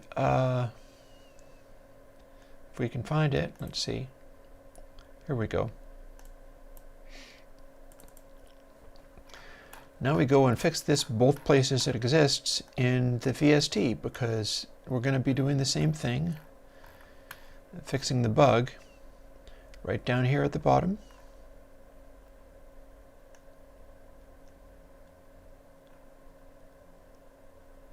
Halfway an input sample. See where it says we may not need this one? We don't. Goodbye. And we're going to move this to after that block, just to sort of further make the point, because we only do this once for the sample buffer for each sample. And then we go and do the same thing here. May not need this one. Indeed, we do not. And move this after that block, because we only do it once. Save that. There is that. I'm going to add an additional space. And halfway up here is our other one. There we go. Again, you build that. And let's go back. As I did that thing. Let's do the thing again. Let's do the thing over here. Let's do the thing on the AU of adding the space, so that these are blocks even though they're mono, they're not stereo, but then this is separate. This isn't even part of those blocks. And we don't really have to rebuild. Oh, what the hell, we can rebuild. We can rebuild him. It won't have changed anything in the compilation. And then we close that, and now we have our final results, which we can option drag into component folder, plunk it on the desktop, and the VST goes into the VST folder, and plunk that on the desktop. And folks, we're done. And it only took 2 hours and 46 minutes, but we now have a debugged and improved version of multiband distortion. It's ready to go out next Sunday. All I got to do is all the other porting stuff. namely this VST port is something that I have to do every week, but then I also have to adapt it all to Windows and Linux and signed Macintosh component and signed Macintosh VST. But a lot of those are just going, like the actual coding part is done. So, hey. I'm going to call that a good day at the job. And we'll be getting into other stuff as we go.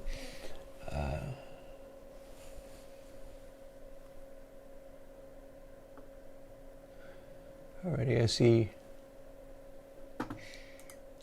our commentary is going along just fine.